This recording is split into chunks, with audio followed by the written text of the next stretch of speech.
Looking at I was in the fish shop today. I was like, that photo you took of Diane is in.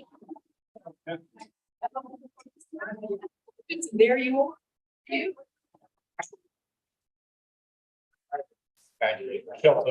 Really? Yeah. Yourself. What?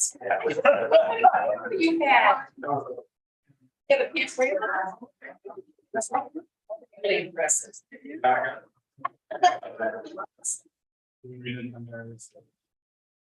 No.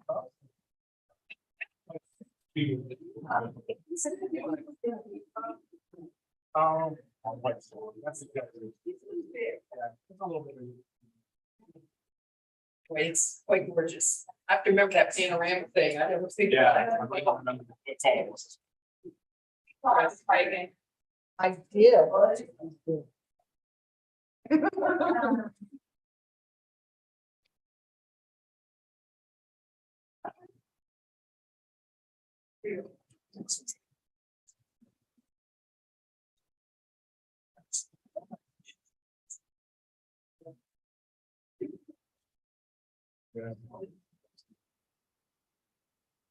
Well, it's 6:30 and I say, let's get this meeting going. All right, let's stand for the pledge, please. I pledge allegiance to the flag of the United States of America and to the republic for which it stands, one nation, under God, indivisible, with liberty and justice for all. All right. Roll call, please. We're in our roll call. Oh dear. You have no clear? You should get nobody.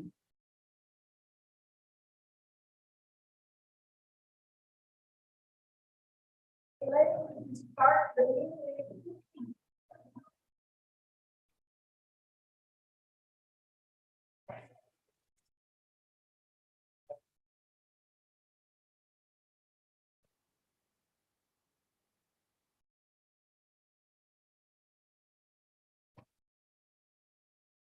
I couldn't find the signage.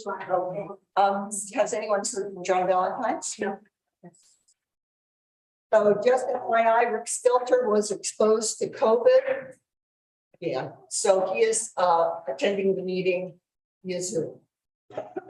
Don't know if he managed to get on yet or not. All right, now can we do roll call, please?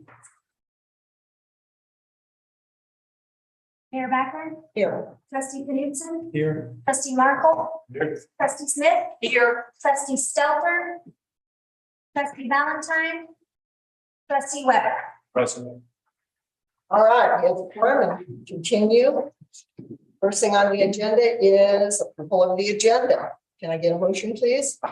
There's a scene on the agenda here. Yes. One is at the end, we used to do how are we doing? That's missing off there. Okay, It could be just before adjournment. okay, And minutes weren't available. Consent agenda. correct. So, I make a and- motion to approve the agenda with modification. Well, we also need to move the public hearing, continue it until the next. Okay, that's because improper posting. Correct. Right. Okay, so I amend my motion. Well, I'm not gonna get that. I'll just add to it. Yeah, That we move the public hearing for the I codes to the next regular meeting. all right. Do I have a second on the motion to approve the agenda with how are we doing added? The deletion of the minutes and the motion for continuing the I code discussion for hearing until the next. I'll second. All right, any discussion from the board? Yes, Thomas. To amend the motion. I'd like to have. Streets. Finance. And, basically. Streets and finance after, recognition of visitors and guests. And. I feel like there's a lot of the public here, is probably not here for high codes. Well, we're not doing Oh, that's true. Yeah, okay, fair enough. So we're here for your guys' work. Okay, yeah, hopefully we can read first to be very on. right. So yeah, my personal, sorry, part and finance after recognition of individual. So, 1 second, I need to clarify, please. You're talking about moving the committee reports later, so streets come up earlier or what? No, moving staff reports, I'm sorry. The finance treasurer report and public works report. My mistake. Yeah, not committee reports, public works report and finance treasurer report. Thank you, Dave. All right, let me make sure. So not the committee. No, it's not the committee reports. No, I'm sorry. Public works report and finance treasurer report. Basically, they're at the end of the meeting. I have specific questions I'd like to ask about that. I don't want to see them get lost. Well, I can't reach them. how about if we do it before disbursement? That way, the people who are here for those specific items, Okay, the signage and wayfinding as Okay. well as the banners can I'd like to, get their ball. okay, I'm gonna start over. Okay, I move that we move the public works report and finance and treasurer report to after recognition of visitors and guests. Thank you. do I have a second on that? Second. Discussion from the board? Yes, Dave. Not sure why I want to find it. Oh. I understand that you want to Dave, please. accommodate. Yeah, I'm concerned that we're not accommodating the people who came here for what they're here for right now. And if we put those two reports there in the agenda, it's going to, they sit through a discussion that they don't necessarily have to hear. I would be totally in favor of doing it after new business or and before disbursements. So I'll vote against this. I'll modify as Dave has suggested. Thank you. So we're doing public works. After new business before disbursements. You okay with that, Paige? Yes. Okay, public works, I'm sorry, Thomas. What was Public that? works and finance. Fine. It would be before disbursements. Correct. Thanks. All right. Any further discussion from the board? Okay, anything from the public? All right, seeing none, we have amendment to the agenda, yes. Ms. Galvez? Ready to come out? Yes, please.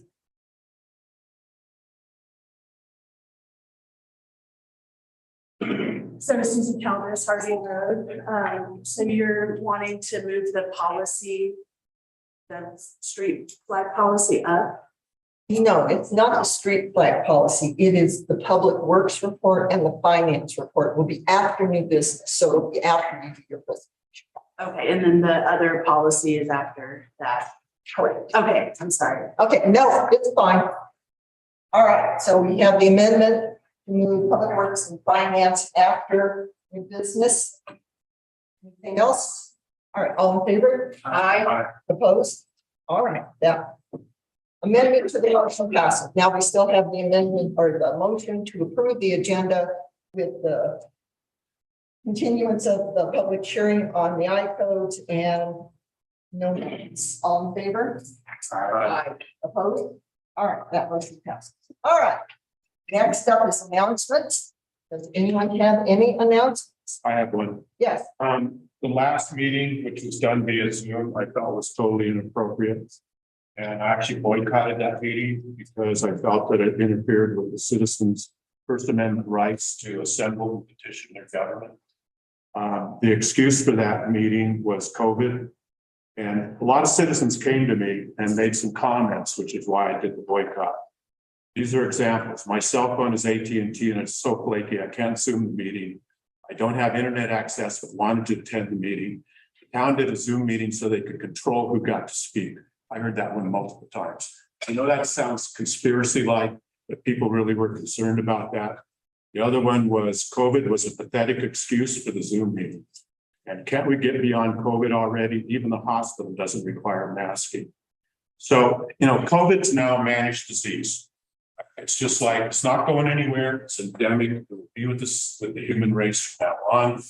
But if you are vaccinated, your odds of dying is 0.0001%. That's down there with the. So it's time for us to put COVID in the rearview mirror and start dealing with the people's place where we can assemble and deal with the people's. Thank you. All right, any other announcements? Yeah, smart. I did the sentence. I agree 100%. And I think it's the same. All right, thank you. All right, anything else? All right, seeing none. Next up is recognition of visitors and guests. Welcome, everyone. We're pleased to have you in attendance this evening. We welcome your questions, comments, and suggestions. To address the board, please raise your hand and wait to be called on by the mayor. And come to the podium, state your name and the street on which you live. If you are on Zoom, please use the raise hand function to be recognized. If you are on the phone, please use *9 to raise your hand and *6 to mute and unmute. All comments should be addressed to the mayor only and be no longer than 3 minutes. It will help the board to hear and understand your comments if they are clear, concise, and respectful. Please present factual information. Personal attacks of any kind are not in order. You may speak on any subject that is not on the agenda. If you want to speak on agenda items, please wait until that item comes up on the agenda. Until you are called upon by the mayor, please be respectful of those around you and those who have the floor by remaining silent. Please take any side conversations out of order. So who would like to address the board on a topic that is not on the agenda? Yes. Ms. Jackson. Pamela Jackson, Red Throat. This is really quick. I just wanted to let you know that Corinne did send me a link for that meeting. And I tried several times to get on that link, so I never was able to see that meeting. Thank you. Anyone else? Yes, Ms. Watson. Suzanne Watson, Second Street. I just wanted to bring to your attention, this needs to come up soon on a very, an agenda that you deal with promptly. We have an agreement with Spectrum. I think they give us cable and phone. You renegotiated a contract with them last fall, and you did not write an ordinance. You did not write an ordinance, and you're collecting a franchise fee. And that's not allowed. That's a violation of state statute. If you want to tax people or franchise fee people, I believe the statute says you can only do it through an ordinance. You can't just do it with a contract. DMEA brought their own attorney to the meeting, and they did it correctly. If you remember, I had a problem with you charging sales tax on the franchise fee. And there was some debate about that, and TMEA said it was in your hands, but they would not collect the fee if they did not have an ordinance. So every cent of this fee that you've been collecting from people with Spectrum, if you have, and I don't have an account, I haven't looked at anybody's bill, but I think you probably owe people money at this point. Thanks. Thank you. Thank you, Suzanne. Anything else? Moving on, no public hearing, new business. First item up is mayoral appointment to the planning commission. In the packet, you see the 2 people who asked to be on the commission. One was a reappointment for Steve Plissette. The second one was Lynn Howe. So I am appointing both of those people to the planning commission. All right. Yes. Is the planning commission now fully? Yes, it is fully started. Okay. All right. Next up is appointments to the advisory water committee. Ms. Smith. We have, hang on one second, I'm trying to get to it. Do you know what page? Fullest? Yes, it is. Oh, Steve, be 78. Thank you. So 75, something like that. I'll get close. And I believe Kayla's here. Thank you. Kayla has applied to be an out-of-town user. And she did that back in March, and I wasn't aware of it and found out that that was the case and spoke to her, and she's interested in serving. And we do need an out-of-town member because Mike Drake, who is the current out-of-town member, his appointment ends at the end of August, and he does not want to be reappointed, did not reapply. So I would heartily accept Kayla as our new out-of-town user. Okay, so this is a board appointment, so can we get a motion to that effect? I moved to appoint Caleb to the position of the AWC. I'll second. Any discussion from the board? Okay, yeah, we got this one. Quick question, did Mike say anything about why we come back? He didn't. I didn't really have a direct conversation with him. I just double checked with him this week to make sure that he was not planning to, but I don't know why. Yes. While we're on the topic, did we want to change the appointment for the trustee position? That's right. Did we do that officially previously? I can't remember whether we did a motion. I believe we did. We made Cage the. Paige is retiring from the AWC Right. because her focus is finance and personnel. Thomas and I are water, sewer, trash, Okay. and especially trash. And we are going to become the AWC. We're going to be like a joint coverage of the trustee position on the AWC where we can tag team. That'll give us two perspectives. It's fine as long as there's no more than two. No, That's the my, law. yeah, my ordinance, we have an ordinance in place that set up the I know. AWC. We need to amend that ordinance. And you can appoint one of us officially, the other one be ex officio. I'm fine with that. You can set me up to be shot down. So I'm going to appoint trustee Weber as the party board chairman. I don't think we ever voted on it, did we? Oh, No, we didn't. I don't think we did. Did we Did we? vote on it? No. So, I was thinking. I'll second. well, we have Kayla, who is motioned and seconded. Now we just need to. Any discussion on Kayla from the board? All right, anything from the public? Yeah, Say something? yeah, please come up, Kayla. Yeah, no, put in my interest in the water committee because I'm a water user. I was getting very frustrated at the way things were moving so slowly. I'm from New York, things need to be done yesterday, so that's just me. And I just feel like, I can be an overseer and do research if necessary. And that's why I'm interested. I'm retired. I have the time to do it. I'll be an asset to the committee. Thank you, Kayla. Christine. Thank you. Christina Paxton, that's great. Are there other openings now or out of town? Oh, how many? Would you just reiterate how many? So right now, we have one opening for sure for an in-town user. Okay. Bill Bruner was voted to be an in-town user and he has not decided if he's going to take that place. Okay. And I felt like, given some circumstances, he needs some time to think about it. So we currently have one opening for an in-town user. And I believe we have to have no more than. I think 5 members. Yeah. So that would be Kayla, out of town user, I'm sorry. We need an in-town user, Bill Bruner, if he's an in-town user, that's 3. And we still have Phil Siriani as the representative of a water company that's served by Family Water. So I think we might have one more and a trustee, but I think it's 5 citizens plus the trustees. And is Mike Drainer. He's off. Yeah. And Kayla is taking his place. So Into out of town is better. Got it. yeah. So we need one in town, just for anybody who's interested. And we may have one more opening once we see what Bill does. Okay, great. All right, anything else from the public? All right, all in favor of Kayla being placed on the water committee? Aye. Opposed? All right, congratulations, Kayla. Aye. And be informed of the next meeting. Oh, don't forget, I'm sorry, Rick.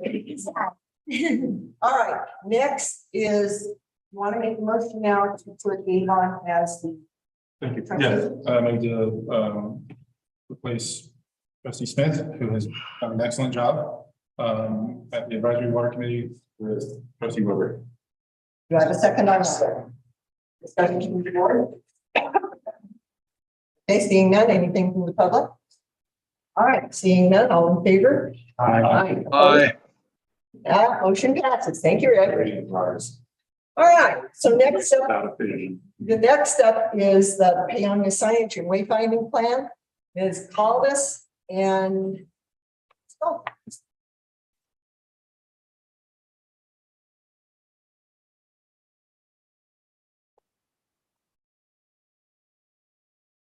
I bring artwork again. Yes. Okay, hi guys, I'm Susie Calvis, Harding Road. Are you able, yeah, okay. A little difficult to present like this, but I understand it's for the video. Okay. How many of you got a chance to read or look at the signage? I think that you would be the one that would. Okay, how much of an overview do you want? I don't want to waste a lot of time. I love. Okay, I promise I'll read it after. okay, awesome. Promise. Okay. So let's just go page by page really fast. Well, let's just do this. Go to page 3. Why is, for the public too, why is signage and wayfinding important? Page 3, please. Okay, I'm just gonna start reading. Central to the success of any signage and wayfinding program is its ability to communicate a memorable, compelling, understandable, and authentic story about a place. A great community wayfinding program not only highlights key attributes of a place, it also creates an emotional bond with residents and visitors, and provides jurisdictional representatives with a solid foundation for marketing and promotion. Having connections to planning, graphic design, marketing, consensus building, and stakeholder engagement, a successful signage and wayfinding plan is grounded in a broad and deep understanding of what makes a great place experience. That's what we've done. We outlined our purpose and goals. We got community input. We did a survey. We created context analysis with CDOT and other regulations. You'll be into that. We cataloged the existing conditions from 2018. We created a messaging plan, again, surveying the community and what they want to see and say. We went through 3 different design options and then revised for our final design on page 45. If you could do that page for the public. Well, here it is. So this is our main design, is that gateway sign, that first one. And that is what we're talking about tonight for the light pole banners. Okay, so we have an implementation plan, we have costs, we have phases. The phases have gone out a little further due to setbacks from COVID, but we're still moving along. We have, go to the second page, please, the next one. We worked with you, and the next one. We worked with you on the Fullest Park sign. You can see our design is very much aligned with what Ira did at Town Park and at the River Park. And we are currently under contract with Ira to produce a pedestrian kiosk sign, of which the better money that you stewarded to us will be used for. Corinne and I still have to meet to discuss the final location before move forward with installation. But what I'm here to talk to you about tonight are the light pole banners. The light pole banners, the current ones, were created by the Paonia Chamber of Commerce and Rita Lane in 1992. Rita's a good friend of mine, being a graphic designer. I give her a lot of work. I go in there a lot, we talk. She's very happy that the town could potentially move into this century. As am I. And hopefully others, hopefully the whole community. So I will tell you my asks. I have 3 asks tonight. Not all of them will get accomplished tonight, but at least we'll get the ball rolling. We don't have a formal resolution saying that the town adopted this plan as your plan. Corinne and I looked through archives. The only MOU we have is for the gateway sign that will one day be produced. pending finances. So I would ask that we have a resolution adopting this plan. And in this resolution or in another resolution, the town would adopt these flags as the town flag. You've already adopted the logo, the brown with the mountains. Well, they didn't make a formal adoption. They just used it. So that's a good point. I don't blame. All right, Ms. Watson, please, unless you are recognized by the chair, please don't speak. It's completely, well, actually, we put a lot of work into this. We surveyed a lot of people. Some people participated and others choose not to participate with us, and that's their discretion. So I would ask that the town adopt this as your flag. We hired Kristen Cipher of C+P Designs. She comes with a list of CV that is so long. She has done tons of branding for towns and cities and creative districts all over the state of Colorado. Look her up. You can't find a better person who specializes in signage and wayfinding planning. So my ask is for a resolution adopting the Peonia signage plan.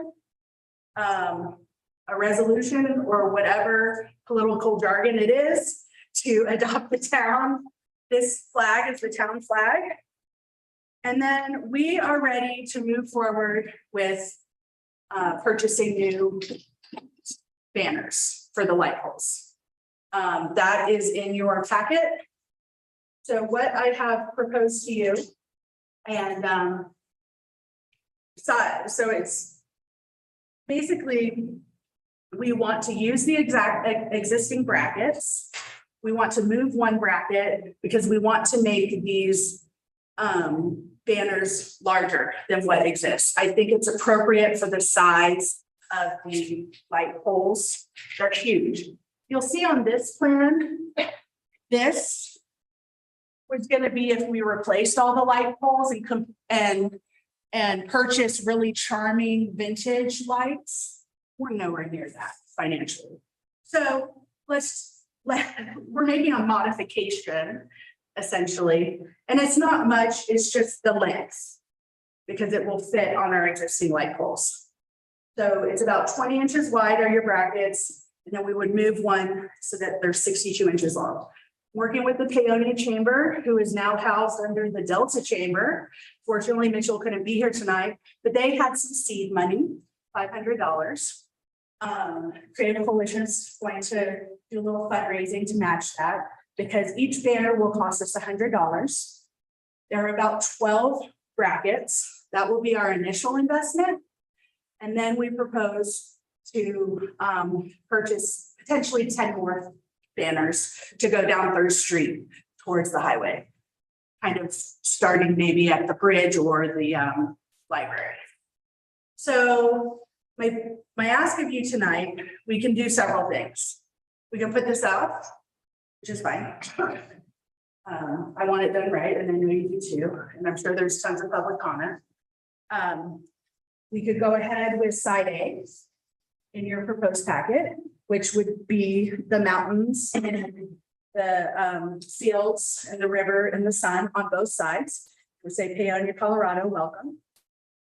Both sides, we buy 12 of those. We work with Public Works and Corinne to have them installed.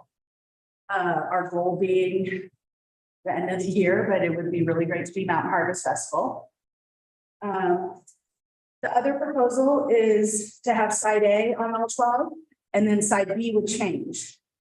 The back would be all this different artwork that we've included in the packet. And there are a few more artists. They're only about 11 shown right now, but it's not a done deal. We could work with the streets committee, if you will, on selection or whatever, put it out there.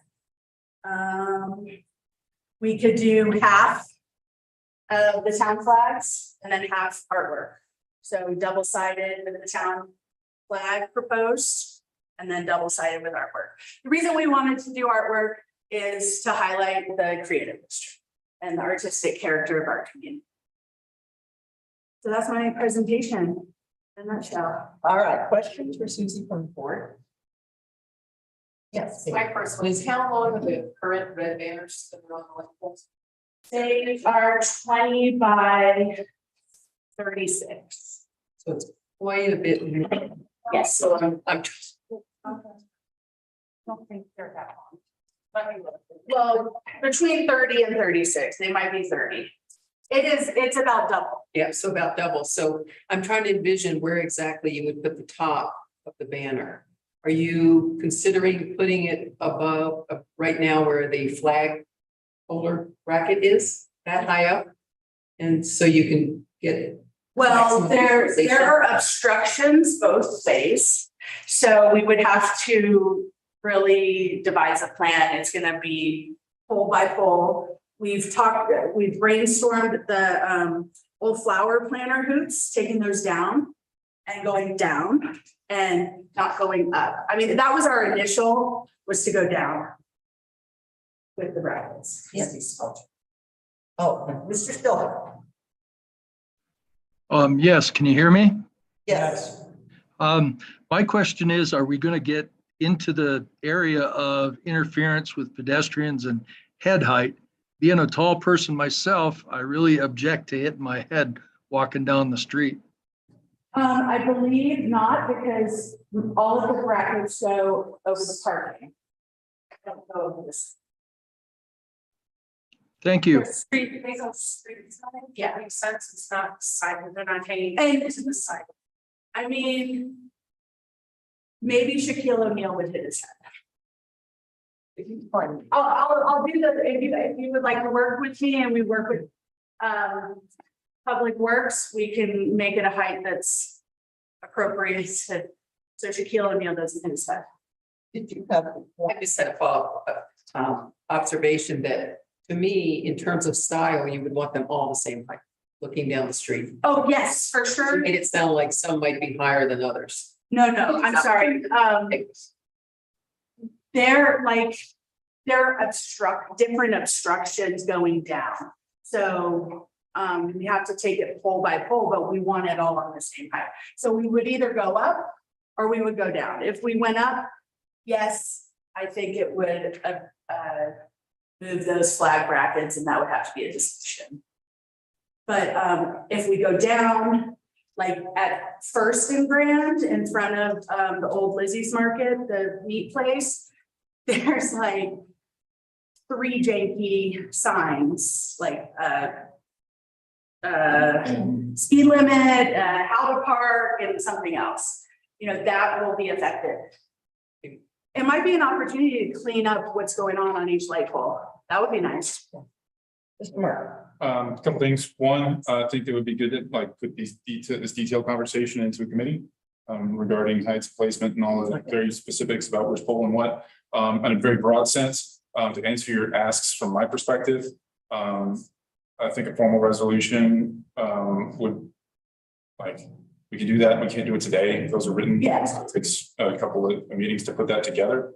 I think the revised session of input and discussion is probably appropriate for the signage plan before any resolution is passed. Regarding adopting of a town flag, basically the same thing. I think that's a much larger process that can be that should have a lot more public input. Regarding the specific banner system, assuming like depending on how the flags thing comes out, of course, I think this might be a really good solution to that because these aren't really flags, you know, they're banners. They're pretty seasonal, which in our discussions as part of the streets committee, everybody was really in favor of like a seasonal display that's just like abstract, you know, something that's not specific to any people. So I think that this might fit that very, very specifically very well. So as part of that conversation, I think that these proposals, Yes. whatever you're working your mock-ups here, should be included in that. And if you had another B side, you could change them out every month. They're double printed on the same and they're Right. So you have 11. I see a side A and a B, right? 11 of those. So if you make another B, you got 12. Oh, yes, yeah. We have other artists that just haven't submitted their. And, you know, there are other artists that may not go on Facebook or see our newsletter. If you know artists, send them my way. I know that there's some of you out there that be on a banner. Okay, yeah. Mr. Stelter? Yes, I would suggest that we have a minimum height of 7 foot. That way we don't obstruct a view up and down the street and nobody's going to hit their head. Thank you, Mr. Stelter. Thank you. Okay, anything else from the board? I have another question, but I don't want to usurp. Okay, well, I want to confirm that the side A is what you're proposing for the town flag. Yes. All right. All right. So then my question was side B, if side B were to be different, every flag is different, does that can be done for $100 per flag? Different prints, it doesn't have to be similar to get a quantity deal. It's $100 of any art. Yeah, I mean, our range, the highest quote we got was 160 and the lowest was 100, I think on a Montrose Grand Junction. But there, I just learned of another printer out of Boulder that I tried. But they, you could. do Yes, it that. doesn't matter what the website is. Yeah, it's not like rat cards or push business card. Runs. Anything else from the board? Yeah. I've been involved in graphic design by committees, and it's not always pretty. So what I'd like to do is at least the design of the flag piece. Send to one of our committees for recommendation, and then we open it up to the public in a meeting when their recommendation comes forward. I think that'd just be a nice way to have not so many eyes on that. Supplement there. I also wanted to say that I didn't include here, but if people are against color, we could be all brown or it could be all, you know, red and white, you know, so there are some options, but it would be. So I know that. Dave, are you saying that we should kick this to streets, and have them look over before, is that a motion? Yeah, I'd like to make a motion to speak to the streets. I know you guys are doing a lot of work. I know, streets is. I told you it was an easy job. I'm so sorry, Tom. It does make sense because you've done so much work with flags and stuff. Yeah, banners make sense too. So I hope you'd be willing to take that on. And I think a lot of the work's already done. So it's that part and the height and those kind of things you can come back with kind of package for us. And I like the second part of my motion, kicking it to streets, but also the preparation of the resolution so that the night they present their recommendations, we can have a resolution. Okay, and we can get moving on a little faster. Okay, so we have a motion to take the banners to the streets committee for recommendations and a proposed resolution. Do I have a second? I'll second. We don't like to make each other suffer. Less work to pay. Let's make another committee. Oh, the world's got. Okay, anything from the public on the motion to take this to the streets? Yes, that's what.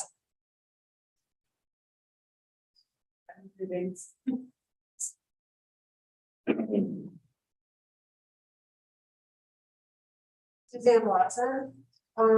So I am concerned because there are a lot of really important things that you need to be doing as town government right now. Our zoning code is in shambles. It's in the building code right now. It needs to be attended to and taken out tout sweet. There's some things that are really confusing to citizens and it's affecting our properties, the way we live, our interactions with each other. For instance, that franchise ordinance that's missing, that needs to be taken care of. And I'm really worried. I'm not against your committee doing this, but I think there are things you've got to start deciding where to put your time.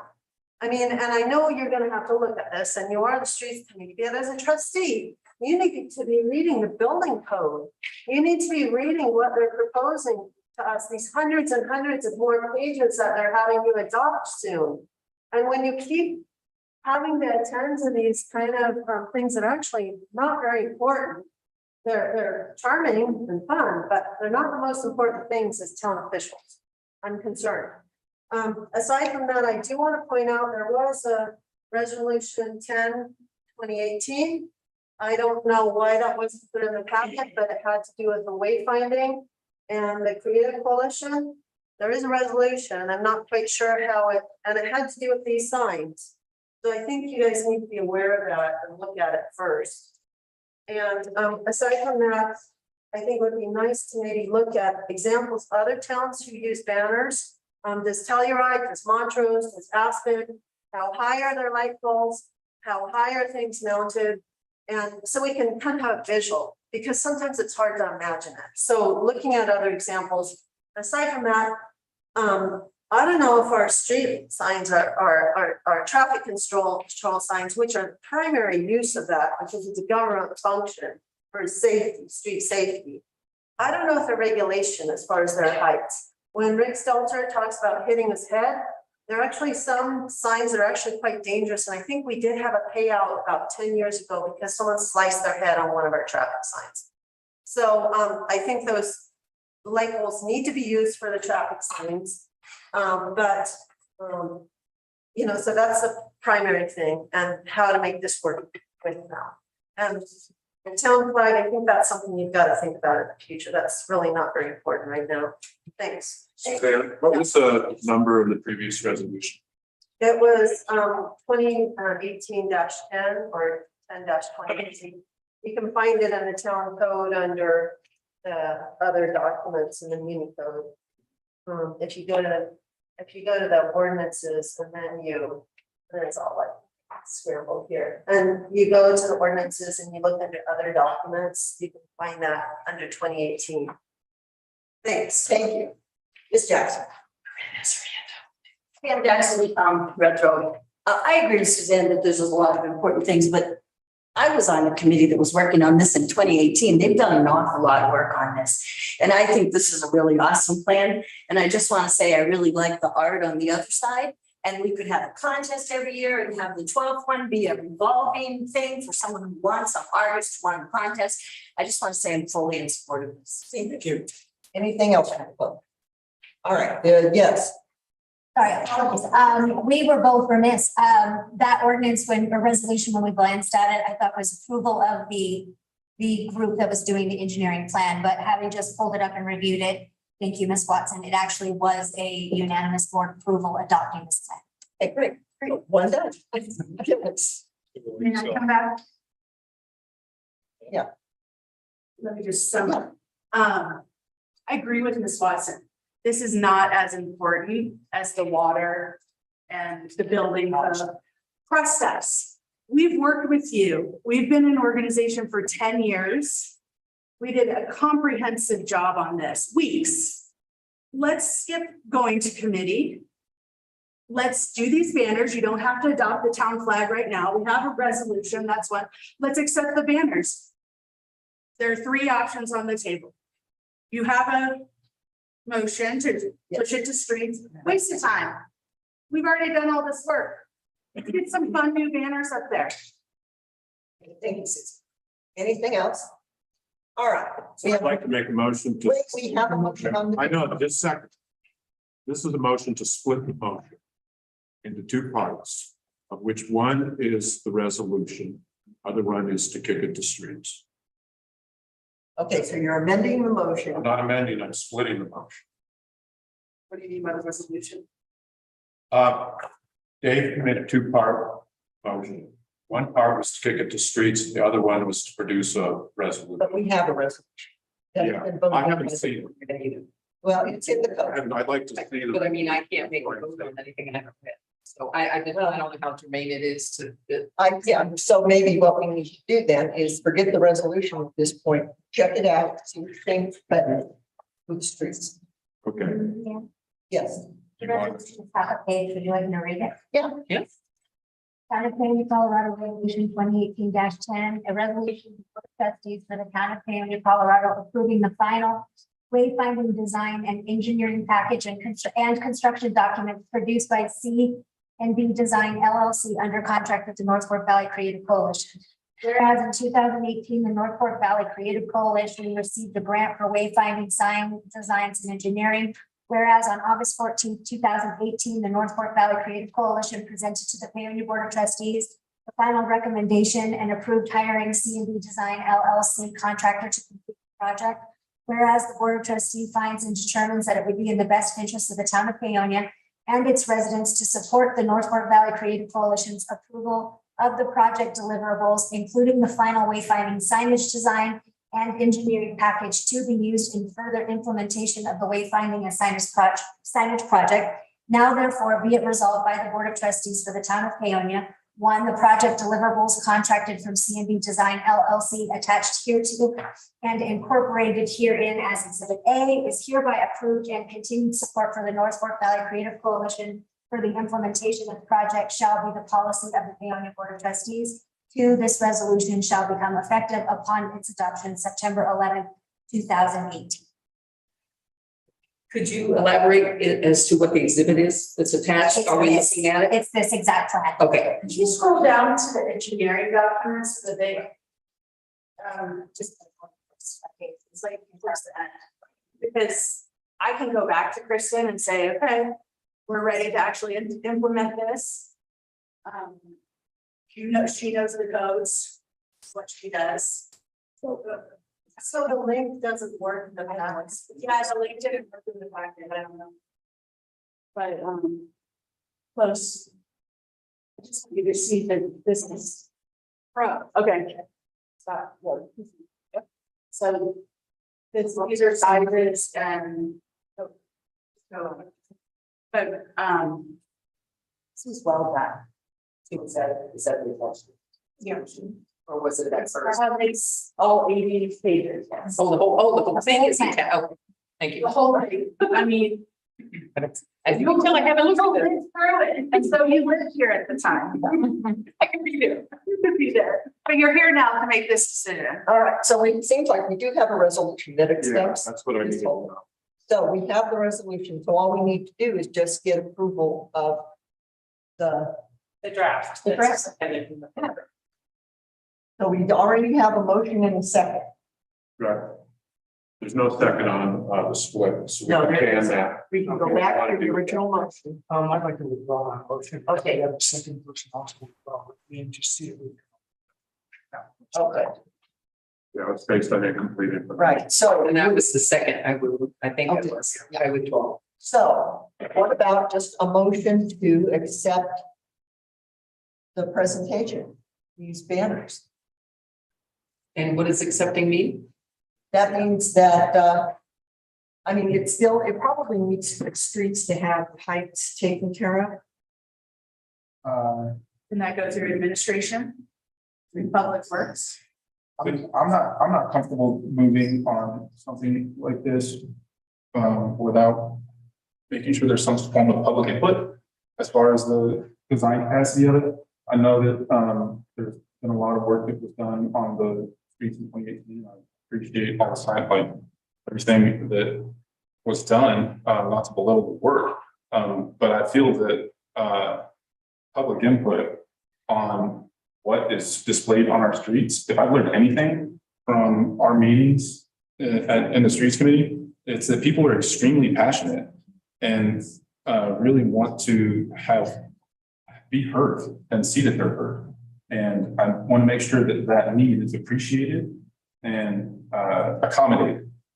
And rubber stamping this because I don't know why, it doesn't jive with that. So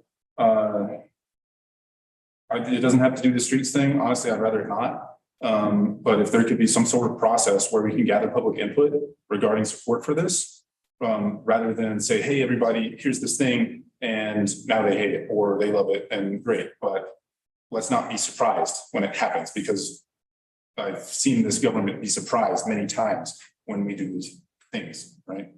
So, I don't want to do it, honestly. If there's some other way that it could be done and have public input, I'm for it, but I don't see a motion to approve it right now. Okay. Okay, Thomas, so what about having an approval on the next agenda, which would give the public time to comment and also to be able to comment from the audience? Sure, yeah, how about that? This isn't Yeah, just how throwing on a- about this? Okay, I find a motion. Thank you. Thank you. Yeah, let's do a move to add the approval of this signage plan as a consent agenda item on the next meeting.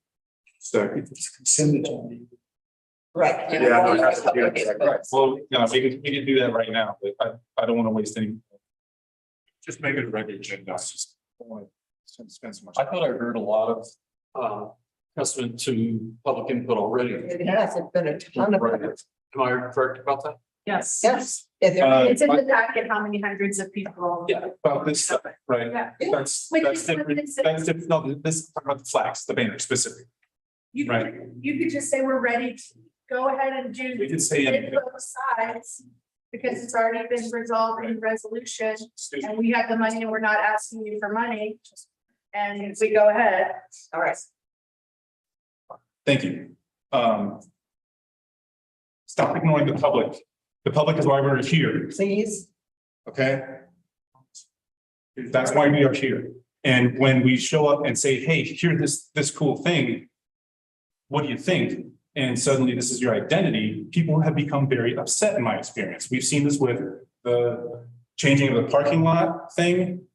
We see it every time that there's a change in the layout of the parks. We see it with the flags, right? And it doesn't create a happy community when you're always surprising people with things like these changes that they haven't been consulted on. And it's completely disrespectful of the realization of ownership of everyone here when we tell them how it's going to work, right? We're not here to do that. We're here to listen to people and say, how would you like it to work? And then accommodate those wishes. So I feel like we should enjoin some public input on these designs before we spend any money implementing them and putting them up. And I don't want to do it. I would like to see somebody else step up. Thank you. It's good. So you want to put it on old business? I make the suggestion. Yes. We're still in discussion. We still have a motion on the table. No, we don't have a second on it, so it's. Oh, we did not get a second. No, we haven't. The motion, please. Approval of- No, this is. One that's on the table, he made, and I seconded it. That's to move the motion. Can we just calm down for a minute? In a minute. All right, so the motion, you didn't even finish your motion, did you? Well, I wanted to move it to consent agenda item, so it wouldn't take up any more time.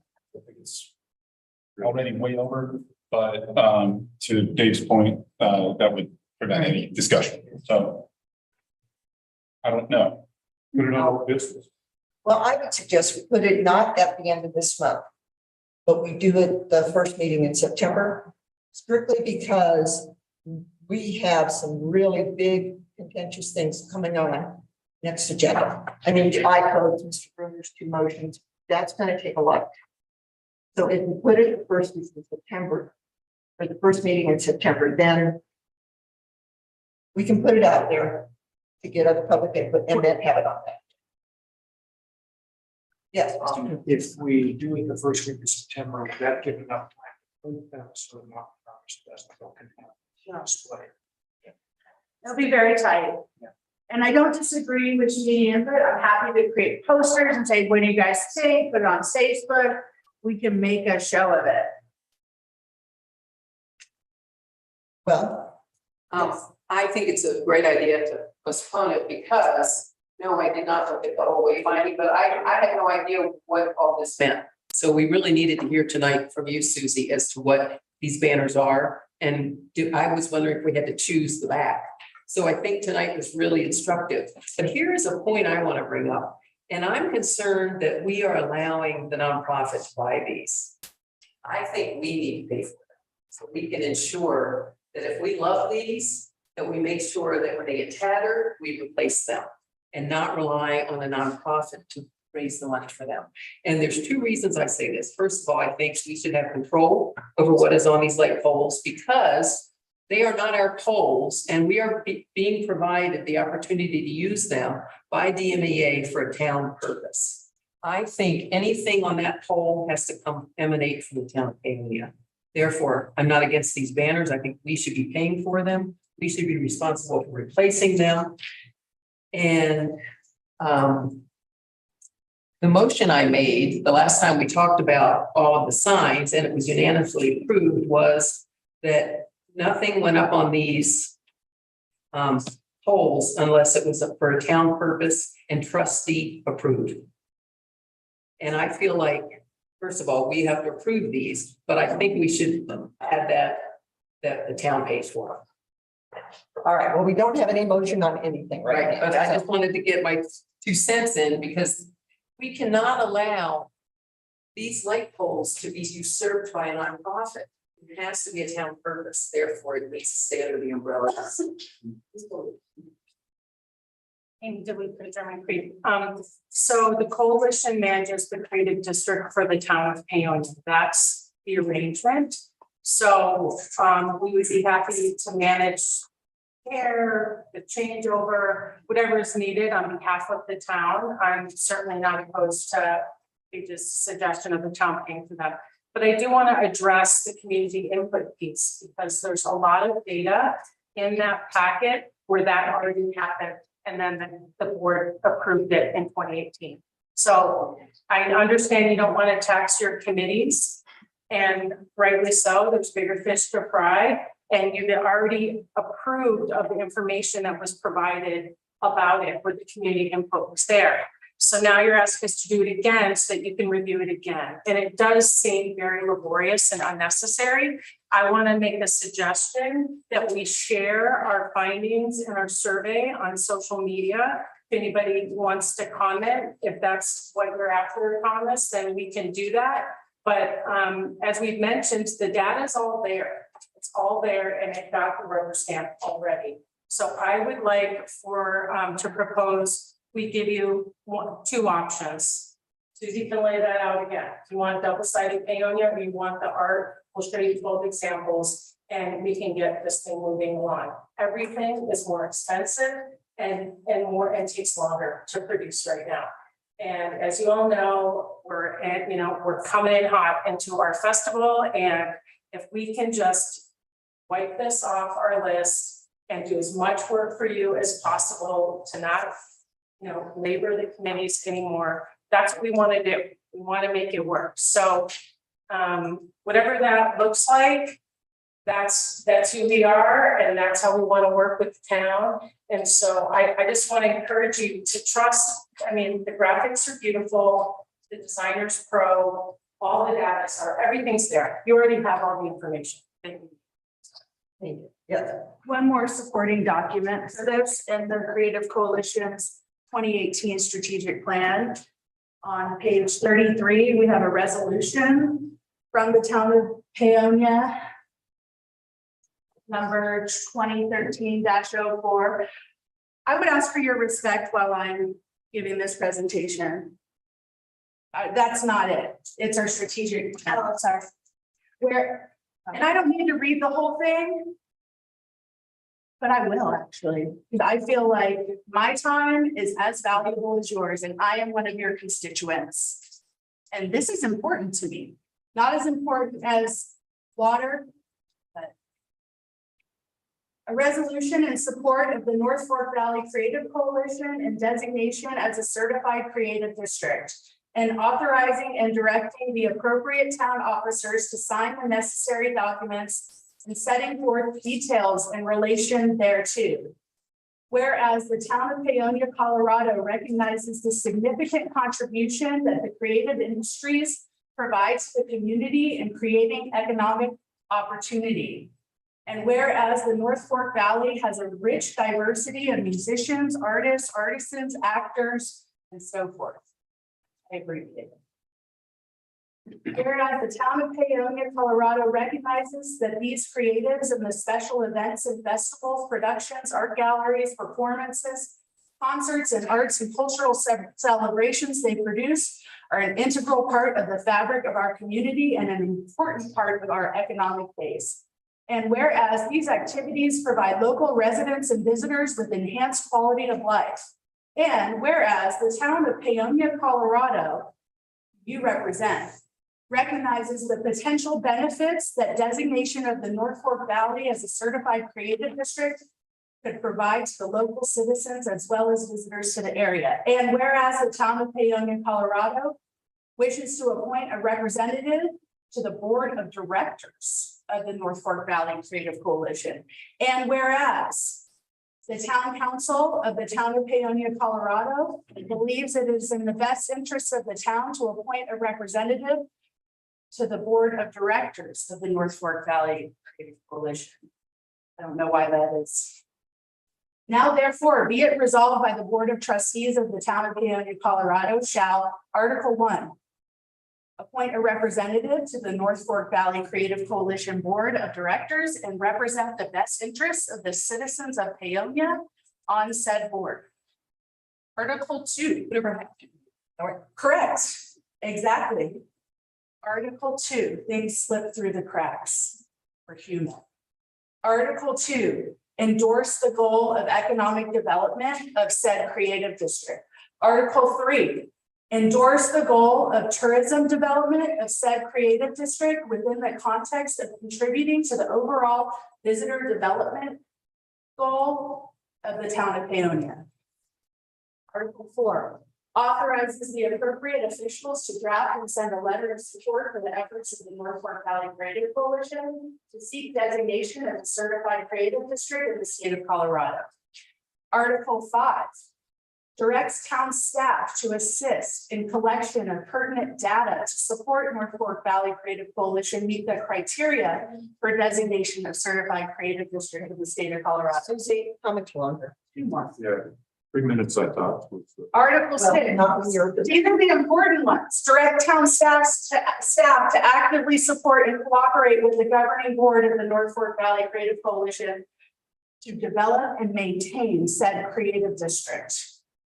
Article 7, requests all residents and business owners of the town of Paonia to support, promote, and help maintain activities and events in said district.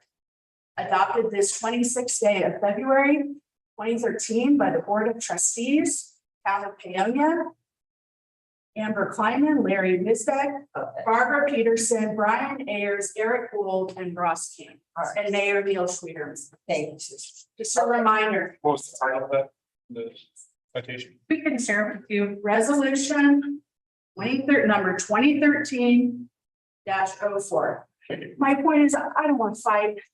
Yes. I want to work together. I will fight. But I want to work together. I will fight for what I believe in. And I believe in the creative sector here. And I believe in the Creative Coalition. It's one of the only entities doing economic development in this town. Okay, so is there any way we can move forward on this in a reasonable manner? Yes. Couple issues. One, I don't think people have, I'm not hearing anything issues with the designs in our packet that we saw. I think almost everyone here would agree that those are pretty dang nice designs that we've seen and would be proud to have those flying over our town. So that's one issue I think we could take tonight where we could approve the banners. And then as far as a flag goes, an official flag for the town of Paonia, I think that's the part that really kind of rubs people the wrong way, and perhaps we should. We're not saying these are official flags, but let's give them, I'd like to make a motion that we approve these as banners for the streets. Do I have a second? I'll second that.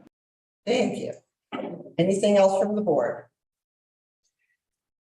Yeah, Well, first of all, a 2013 resolution is all well and good, but I have no idea if any of it's ever been put into practice. So I wonder if it's time to relook at that resolution, just from the overarching perspective of not a one of us is on. Well, okay, But here, this is on the motion. right, but for me, again, I do not think it's appropriate for the Creative Coalition to be buying the flags, be put on property. Again, would you like to amend the motion? Yes, I would like to admit, well, okay, so the motion is to accept these as a banner. Banner. And these banners will be paid for by the town of Paonia and erected by the town. Okay, those banners be paid for by the town of Paonia and erected by the town. All right, do I have a second on the amendment? Well, that amendment fails for lack of a second. Okay, so we have the main motion to be approved as been. Yes. Trustee Stelter, sorry. Okay, Mr. Stelter. I'm sorry, I neglected to put the hand down. Good job, Snyder. Okay. Yes. So the motion is to, Approve these. our discussion is the approval of these banners. Okay, that's basically what I was just saying is that I feel like it's a disservice to the people of the town of Paonia whom we represent. Live in town. To determine the look of the streets without their input. I saw these last week for the first time. There's no possibility that these could have been included in the 2018 survey because some of the artwork didn't exist until this year. It's on these flags. So if we are going to approve them, I think that we should have public input first. And that's not to say that I don't think that they're great designs, right? I think we should ask the people what they think about them. Secondarily, I'll speak to the motion. That's it. All right. Okay, so I make a motion to table the motion. You can table the motion when it's live. Make a motion to table the motion until first meeting in September. Trustee Stelter, yes. Second. Okay. All right, so we have a second on tabling the motion. Mr. Stelter. I just want to say that this has been in process for over 4 years. These are not permanent installations. We're not building them out of brick. The last 3 or 4 years, we can change them at any time. This isn't a huge deal. All right, thank you, Mr. Stelter. Anything else from the board on the motion to The table? reason I want to table is I also not only want public input, but I need to review this because all of these resolutions predate my existence on this council. And to do my job properly, I actually need to go through all this stuff, figure it out. Okay. Anything else from the board? Anything from the public on tabling this motion? Yes, Ms. Watts. I think I was probably on the board in 2018 when this resolution was approved. No, because I was on board. And so was right after I got off. But I was in on this discussion. So we're only talking about tabling the motion. That's No, all we're talking about. It says on the agenda item, Mary. That's No, what I- because we are only So, okay, commenting don't worry, on the motion time. Okay, Ms. Okay, Watson, so all right. We I would like to say, have a motion and a second okay, to approve these, to table this until the first what meeting I'd in like to say, September. and I have a. You may address the tabling motion. Thank you.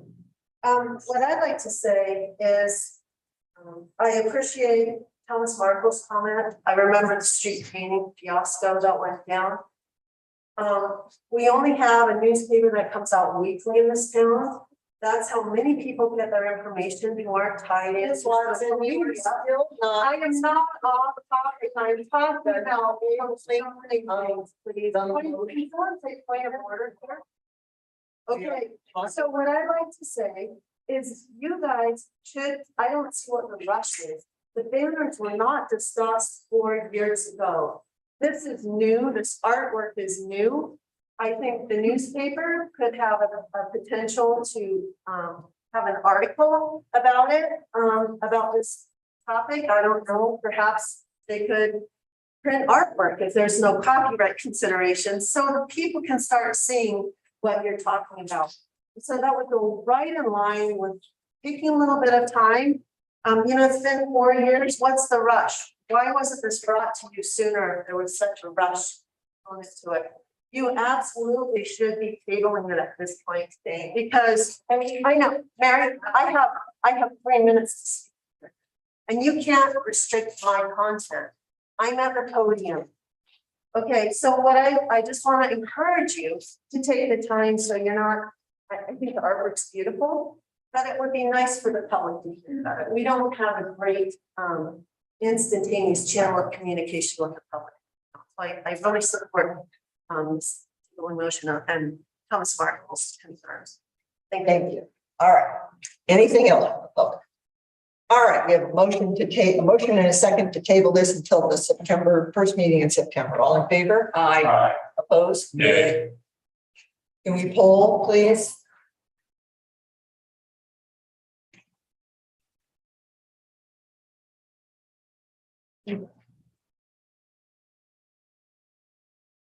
Sorry. Trustee Knutson, Nay. trustee Markle, Aye. trustee Smith, Aye. trustee Stelter. You did. He's muted. Trustee Valentine, Nay. trustee Weber, Aye. trustee Stelter. Nay. All right. Okay, it's a tie. I vote nay. So that motion does not pass. We are back to the original motion, which is to approve the banners.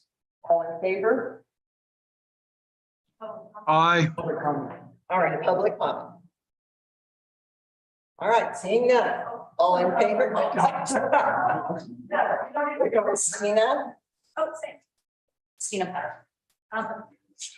I love the idea of banners. I think that's great. Done a lot of really great work. I don't see where, and can you really truly just point where the banners were on there, because I remember, what's that? I pointed it out earlier, it's the third one that, It's not, it's all right here.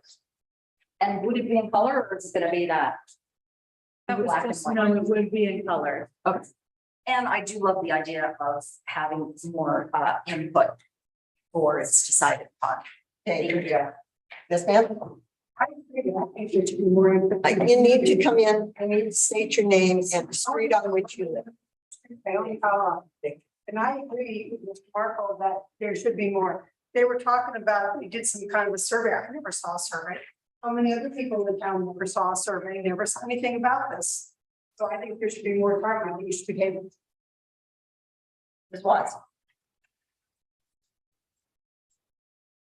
I was wondering if there's any advertising artist links on these banners, or are they just all in kind of, I noticed Jill Knutson is one of the artists. Looks like there's a beautiful farm painting, but is that your wife, Dave? Yeah, it is. Okay. So I was just kind of wondering, anyway. But I was wondering if there was any. No financial. It's a beautiful one. It's one of the ones I like a little bit better, but I was wondering if there's any advertising of names. Is there any monetary gain from this for artists or? No, This was a donation by the artists. okay, thank you. Thank you. Anyone else? Yes. Great. Yeah.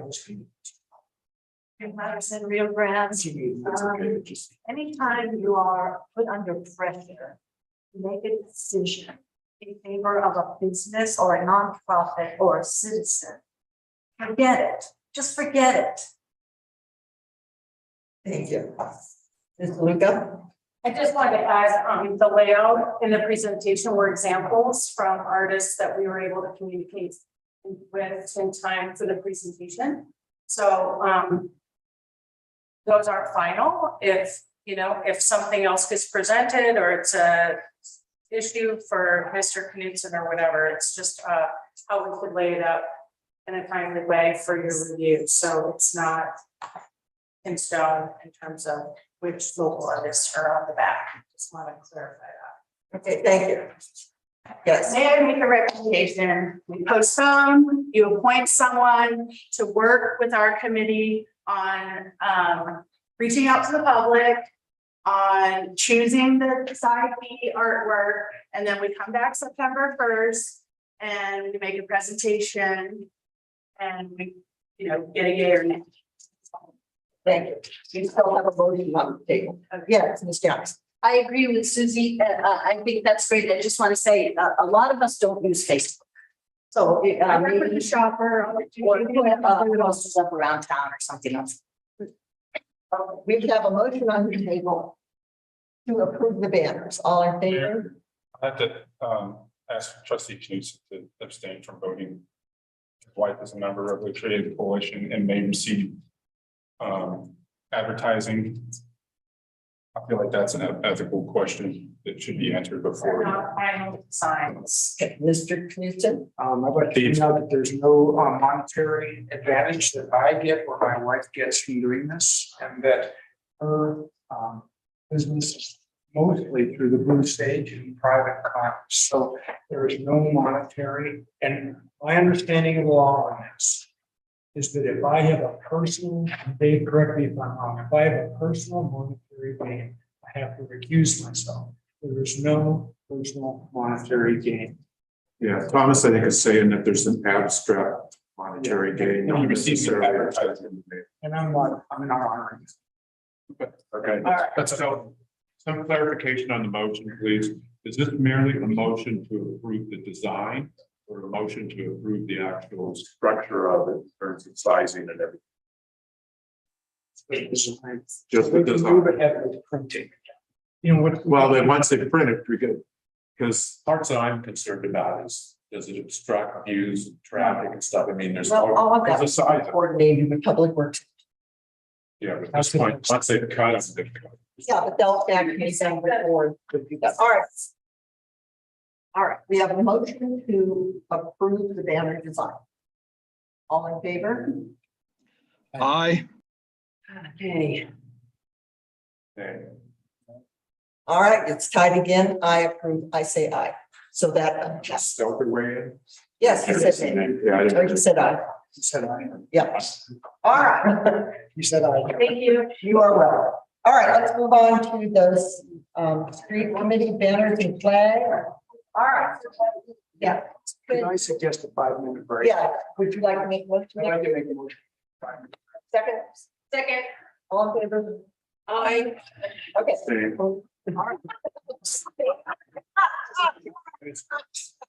Thank you, Dave.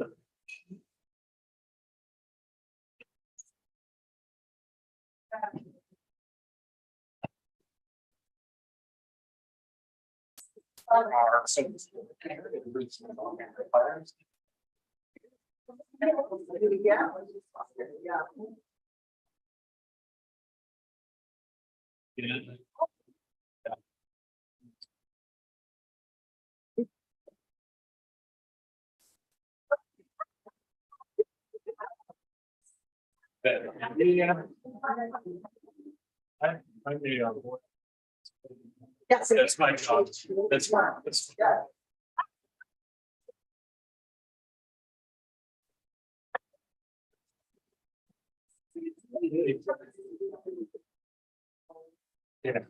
I'm hard to get.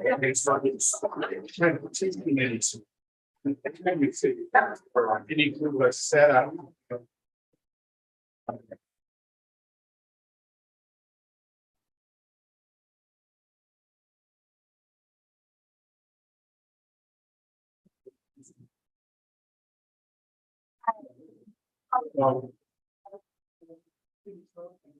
It's. We're doing some emergency.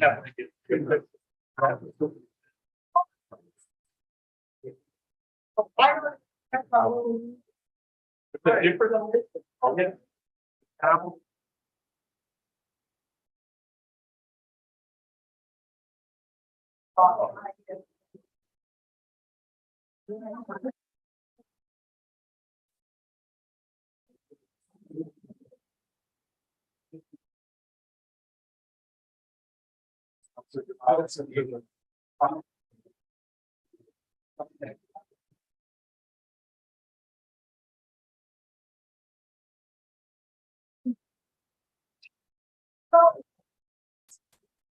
we see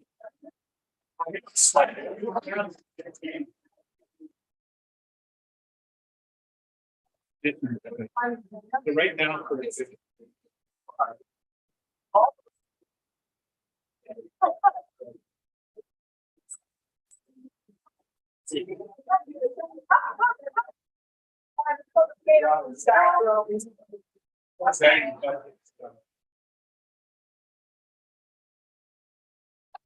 We don't have to mind all of this.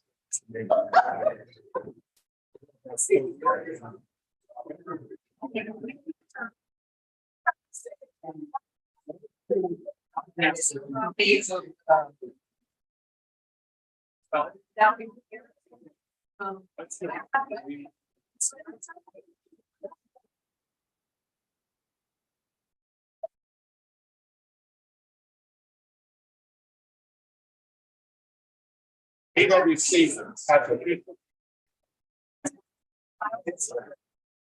Yeah, it's important.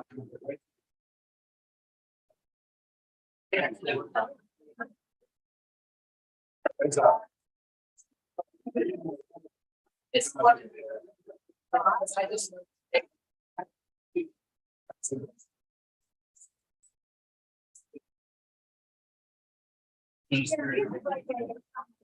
Yeah, I read it for sure. I'm so. Put it in.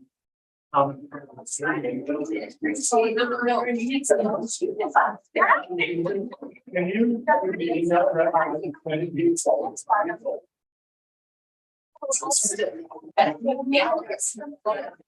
I was at my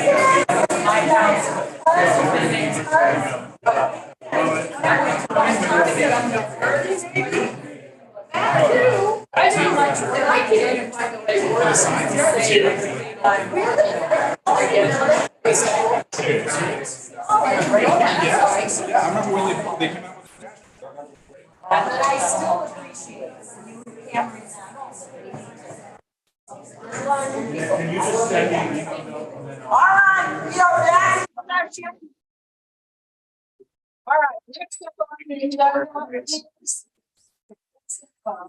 station, no, street committee banners and flags policy. Mr. Stelter says that when more than one person is speaking, he cannot understand what is being said. So please, if you're in the public, please be quiet unless you're called on by the mayor. If we're up here, let's not talk over each other. Let's be respectful of each other and only speak. Then we are called. All right. Mr. Markle and Mr. Valentine. Yes. Start the discussion, guys. Yeah, go for it. All right, so we have our draft flag policy recommendation, and it's here because our attorney, who I suppose is no longer going to be joining us for meetings. Yes, correct. Okay, so Jeff has had his last meeting. One of Jeff's last recommendations was to take trustee input at a public meeting rather than by email for the changes to the flag policy, any modifications. So that's why it's before us today.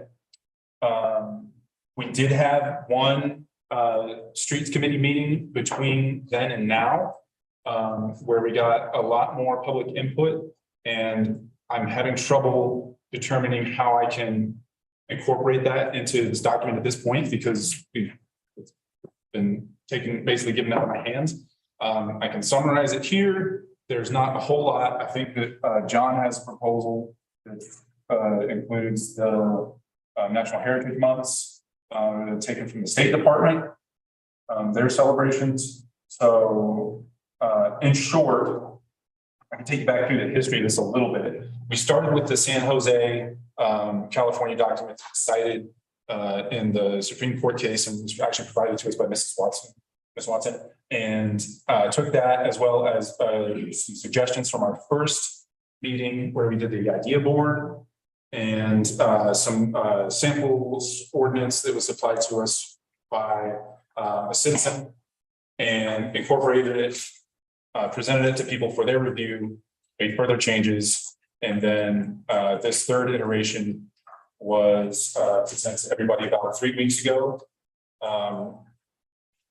And it is made so that we have determination of our authority and motivation to do this. We cite state statute that indicates how flags should be flown. We have part A, which addresses federal and state flags. That is the Colorado flag, and how they should be flown. And one important note there is that part A could also include a municipal flag. By state and federal law, we can do that. Part B is every other flag. It's not a federal, state, or municipal flag. And we have some definitions there that have very broad, intentionally broad definitions. We have some restrictive language and some procedural language in part B as to how these flags may be flown and what flags may be flown. And you can read in the footnotes that the arrangement of this is intentional. It's intentionally exclusive, because in order for us to prevent someone from using our flag or street poles as a place for free speech, their own free speech, we as a board must find our own voice, and or as a community, I suppose, the government must find our own voice and express that view. So we have to determine what is shown rather than say, put the thing up, right? Otherwise, we run the risk of what happened in Boston, where now anybody can put anything up, which is fine on your own property, but not for everyone to share. So that's where we're at. I recommend that we come up with some language for part B3 that can be exclusive of symbols of hate. What I came up with was pretty universally panned for various reasons. I wanted to include it there so that you had something as a reference as to what didn't work. Beyond that, if anybody has any questions specifically about the process, I'm happy to answer them. And I would suggest that you look at the links in footnote G. If you can find an electronic version of the document, those are sample surveys that might be useful for someone who wants to, say, do a street closure or change the way that a street is used or hang a flag as a way to collect input from the community and determine the mood of the people who live on that street and what they think about your idea. And they're publicly available if anyone would like to use them in the future. So Thomas, excellent job. You guys put a lot of heart into this. There's 2 magic words I think need to be in there after the Boston Supreme Court case, and that is government speech. And if you have those words in there, that automatically says that it can't be used for personal purpose. It has to only be used for what we approve.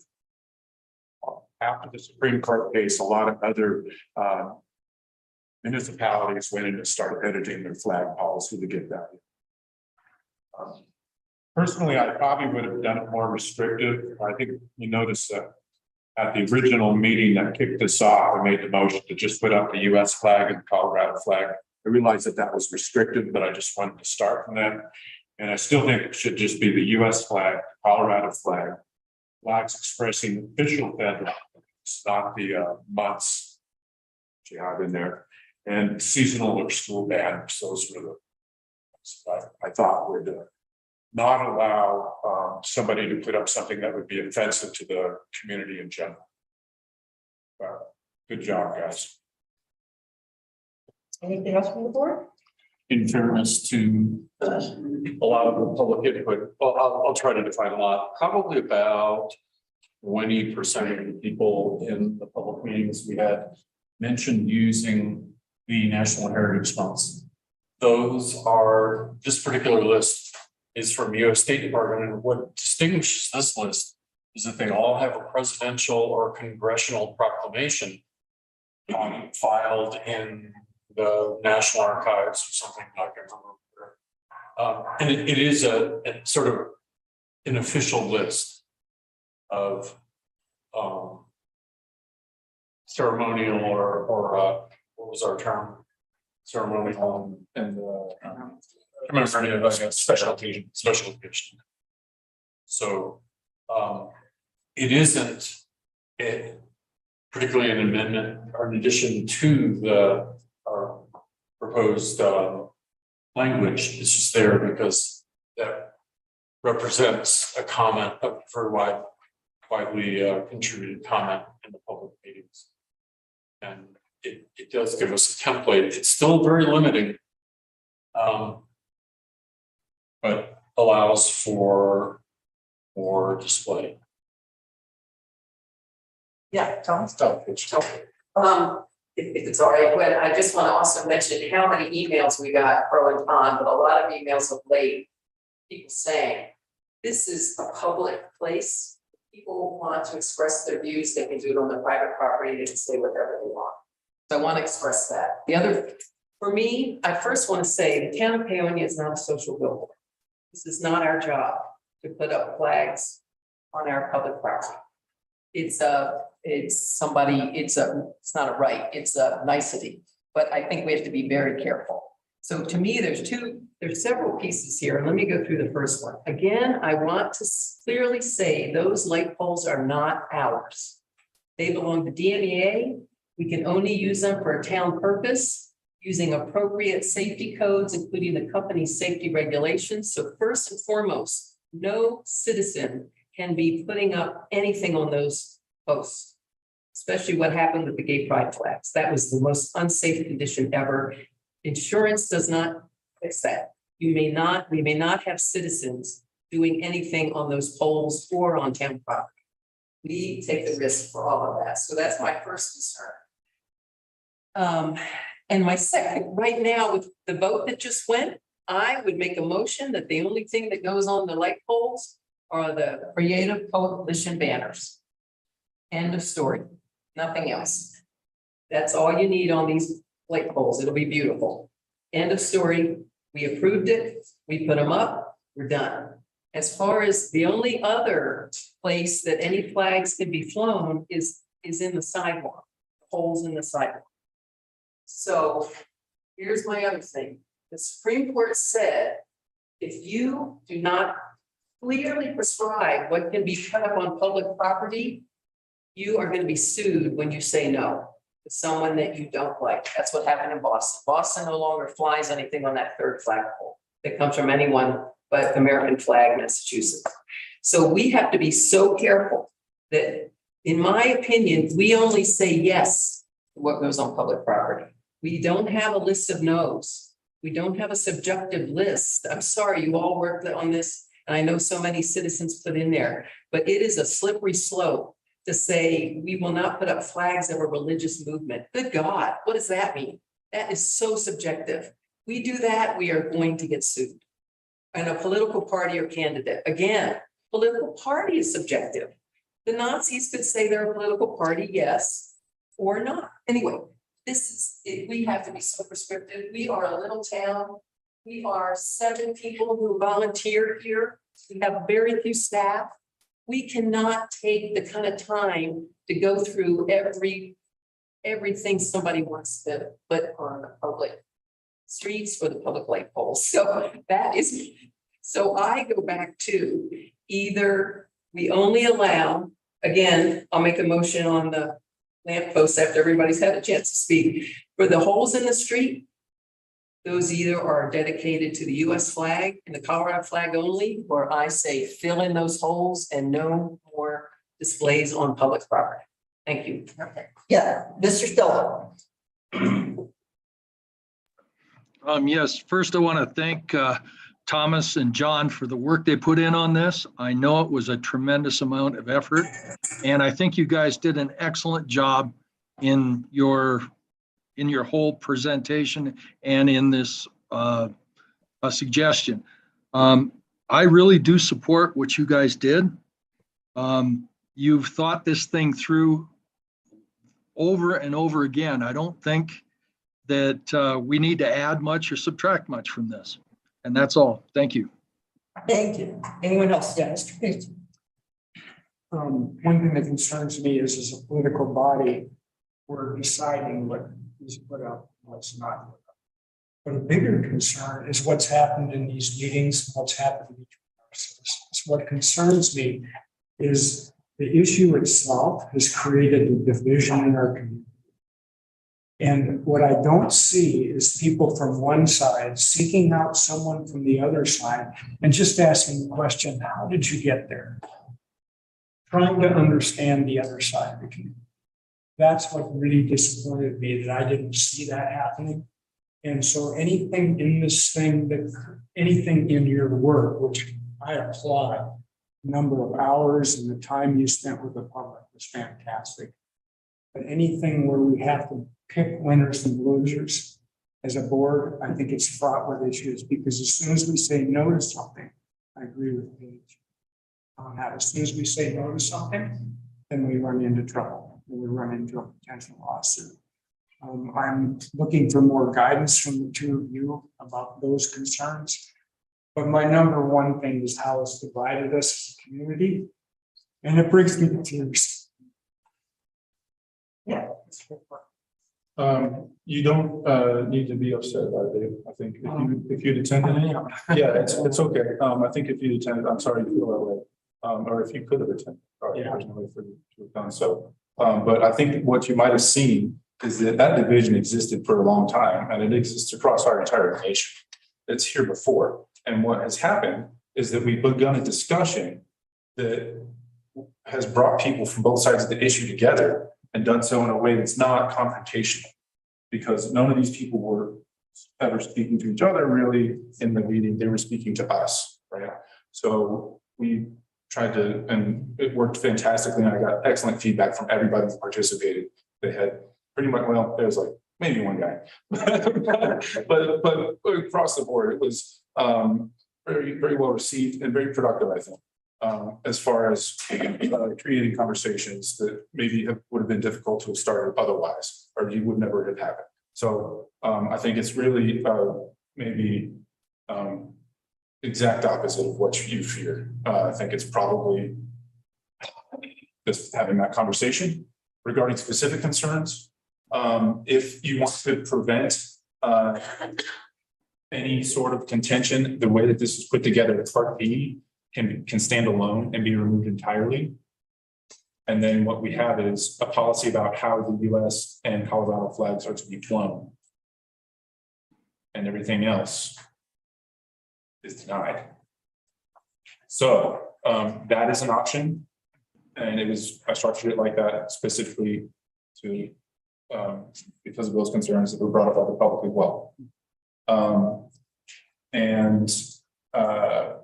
Regarding Paige's first concern about the street lighting poles, the second whereas specifically cites our town code and the part where quotes the town's permission to how we can use them. So aside from those two things, to Dave Weber's point, I think if we could actually, I'll move because this is in Corinne's hands now. So I'll move to change the fourth whereas, where it reads community messages of inclusion, peace, friendship, tolerance, and civic and municipal pride, love, compassion, and community, which again was pretty well panned. I'll replace that expression with the word government speech. So it's to read, the people of Paonia wish to make use of the streets, rights of way, distribution poles, and street lighting poles to enhance the character of town, promote town events, and to express government speech. And aside from that, I don't have any edits. I do have a comment. Again, I lied both of you. That was a motion, sorry.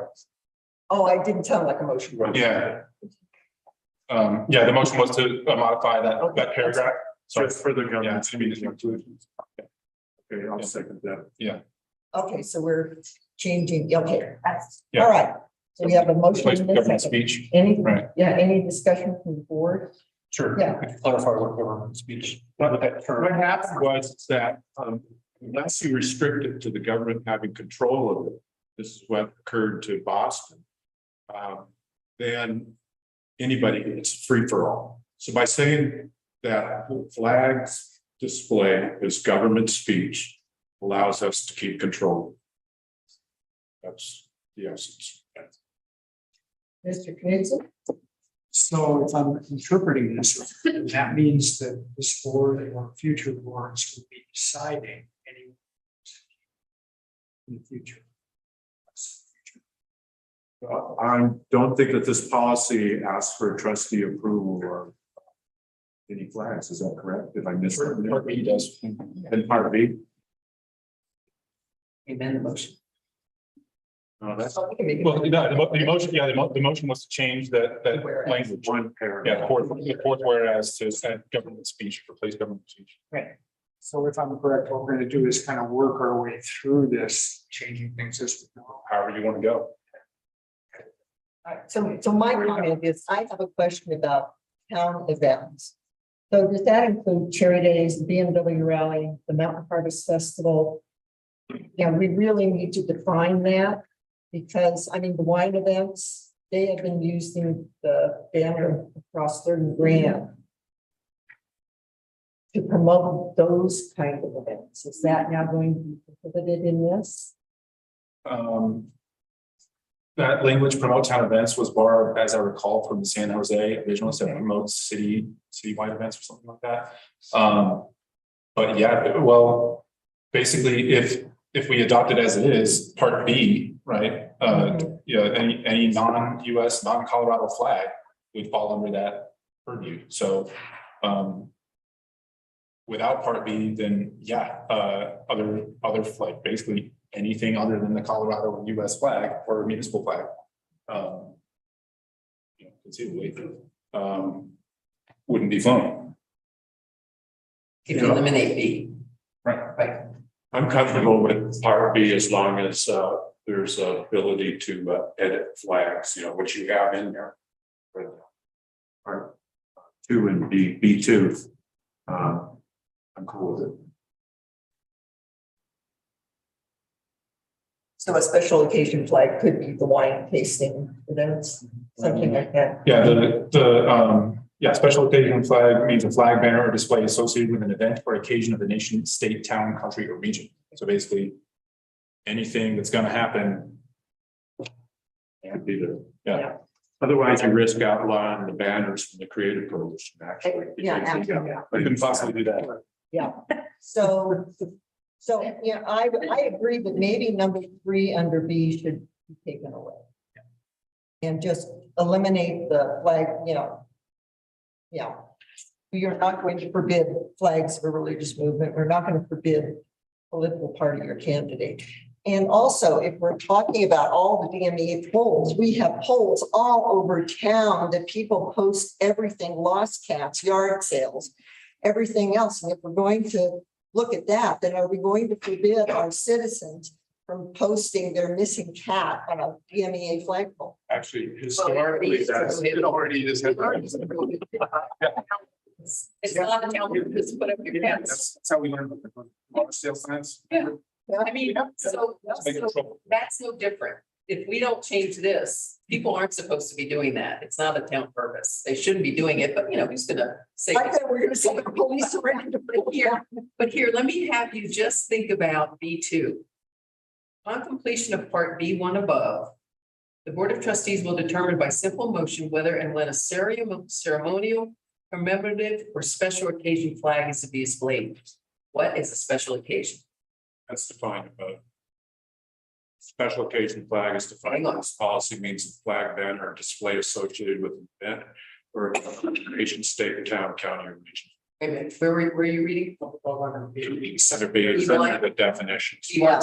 The second paragraph. Okay, hang on one second. Yeah, it's not under definitions. Yeah, right under the There are 3 definitions. A flag, banner, or display associated with an event or occasion of the nation, state, county. I think that is way too subjective.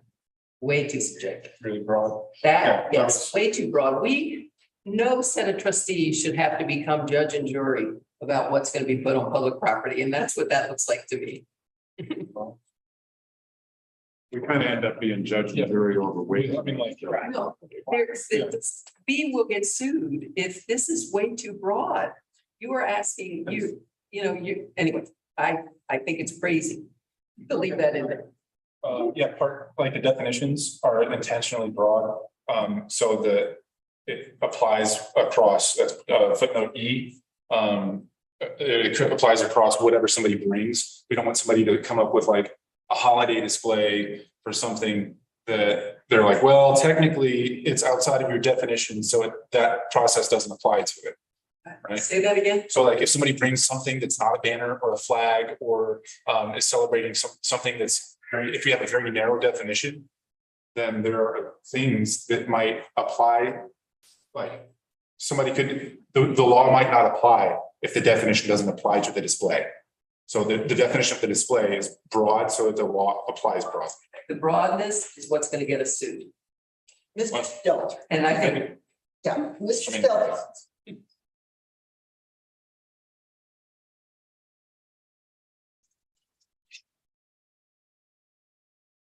You're still muted, Rick. Sorry.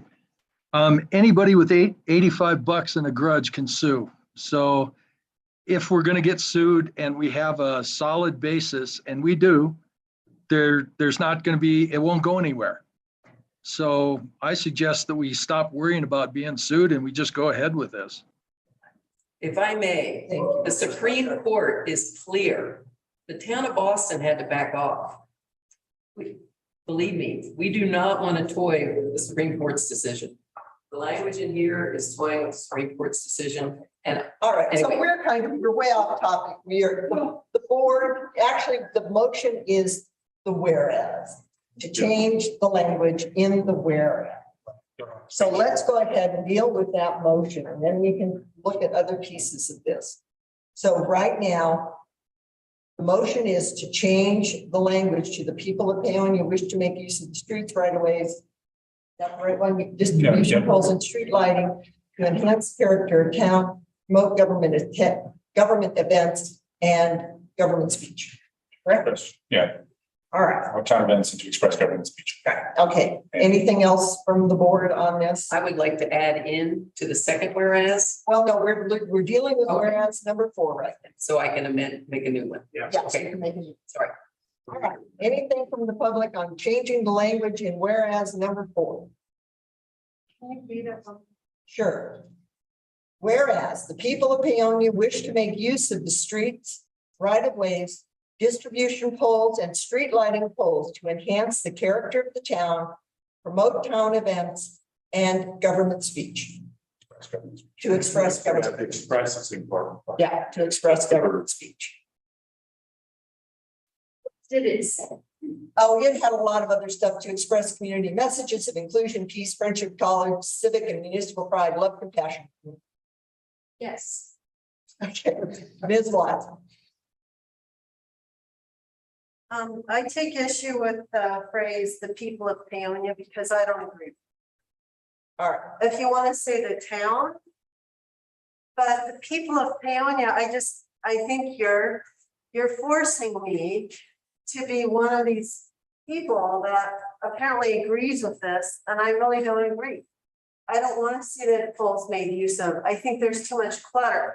I think it's going to take away from your banners. I just think it's a bad idea. Thanks. thank you. All right, anything else? Yes. Yeah, I agree, Taylor Rosen, Lamborghini Municipal. I think that's, I don't think the poles should be used for any other flags. I think we have a beautiful banner proposal here that we could go with. And, why bother with anything else? Put some American flags out, color of flags. That's my opinion. I don't think anything else should go out. Thank you. Yes, Ms. Jackson. Absolutely the same with her, and Paige is absolutely right. There are, and Dave, I wanted to let you know that several of us are friends, even though, and people have reached out to me and come to me and said, can you explain to me why you're standing against these pride flags? And we've had conversations. So I hope other people have done that. We've all talked together. We just don't want anything divisive. These banners that Susie's promoting are beauty, they're art. And if we just do the 3 simple flags, because I know 5 people that have consulted attorneys, and Paige is absolutely right. You can't, it's discriminatory. And I like that you took out that you're not going to restrict religious flags, but whichever one you choose, somebody could bring a lawsuit, and that's absolutely true. Okay, thank you. Okay. I just wanted to add our banner project is movable so that other commemorative flags or 4th of July, or whatever, can go in their place. So I just wanted to reiterate, those just slide on and off at your discretion. Thank you. Yes, ma'am. Hi, Amy for Oak Avenue. I completely support your motion for that point. Okay, thank you. Yes, ma'am. Sucker makes a road. I think if the polls are going to be used for government speech, it's pretty clear that through federal proclamation, our government has spoken out and asked that we include pride flags and wave pride flags. And there's even a letter from Joe Biden from this year that I will summarize. During LGBTQI plus Pride Month, we reflect on the progress we've made as a nation in the fight for justice, inclusion, and equality, while we're reaffirming our commitment to do more to support rights at home and abroad. The rights of these people are under relentless attack. Members of this community, especially people of color and trans people, continue to face discrimination and cruel, persistent efforts to undermine their human rights. An onslaught of dangerous anti-LGBTQI plus legislation has been introduced and passed in states across the country. My administration, Joe Biden's, our federal government sees you for who you are, deserving of dignity, respect, and support. Saying every day, the administration stands with every LGBTQI plus American in the ongoing struggle against intolerance, discrimination, and injustice. We honor the resilience of these people who are fighting to live authentically and freely. We reaffirm our belief that LGBTQI plus rights are human rights. We recommit to delivering protection, safety, and equality to their families so that everyone can realize the full promise of America. Now, therefore, I, Joseph R. Biden Jr., President of the United States of America, by virtue of the authority vested in me by the Constitution, blah, blah, blah, do hereby proclaim LGBTQI plus Pride Month. I call upon the people of the United States to recognize the achievements of this community, celebrate the great diversity of the American people, and to wave their flags of pride high. Many other towns around Colorado fly this flag. It's a very significant symbol of inclusivity and, to be honest, safety for people that may be viewed as different. It's a celebration that someone like me can now walk down the streets, usually without fear. I love this town, but hate crimes and vandalism against LGBTQI people and symbols in our town are still running rampant. I know that we do not want a town that promotes discriminatory ideas. We want a Paonia that supports and includes people of all walks of life. This is a symbol of hope for a better Paonia and a better world. I strongly support the town council includes National Heritage Months like Pride Month in their flag policy. Thank you. All right. Anything else on the whereas? All right. We have a motion and a second to change the 4th whereas to whereas the people of Paonia wish to make use of the streets, right of ways, distribution poles, and street lighting. I move to amend the motion. And replace the people of Paonia with the Paonia Board of Trustees. Or the Paonia government. How about town of Paonia? There you go, town of Paonia. Okay, so Wishes, yeah, all town of right. Paonia wishes. Do we have a second on the amendment? Motion. I'll second. Okay, anything else from the board? That was also brought up in one of our Right. meetings, and thanks for bringing it up again, Suzanne. All right, so all in favor? Aye. Opposed? Aye. All right, Favor of the amendment, correct? no, a favor of, yeah, the amendment. All right, so now we're back to the original motion. Whereas Town of Paonia wishes to make use of the streets, right of ways, distribution poles, and street lighting poles to enhance the character of the town, promote town events, and to express government speech. All right, all in favor? Aye. Opposed? Aye. Nay. We've already taken public comment on this motion. For this. Motion, yes. I'm a nay. So we have one nay. Do we have other nays? No, okay, so one nay. All right. Now, Did you want to make another motion on another whereas? Yes. I